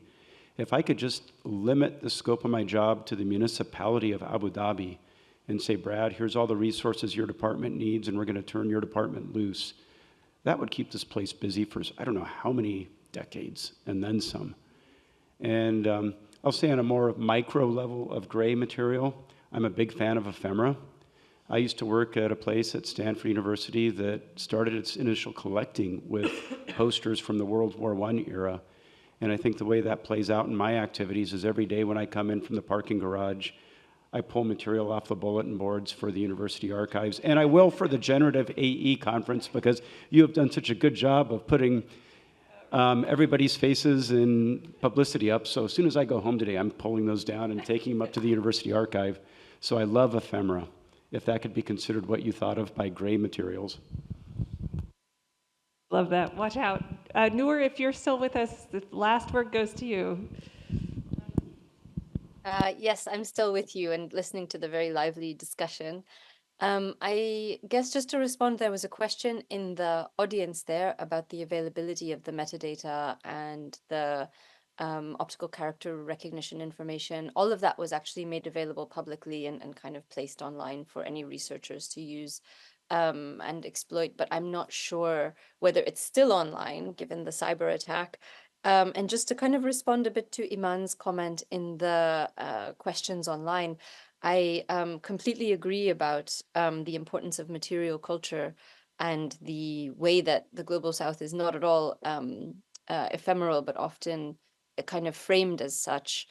And I'm not sure what the solution is to preserving those materials, except for maybe, you know, as Daniel pointed out, these networks of kind of friendship and sharing methods and sharing information, you know, that we're able to construct across the world. So that is just what I would say there, and I'll conclude with that.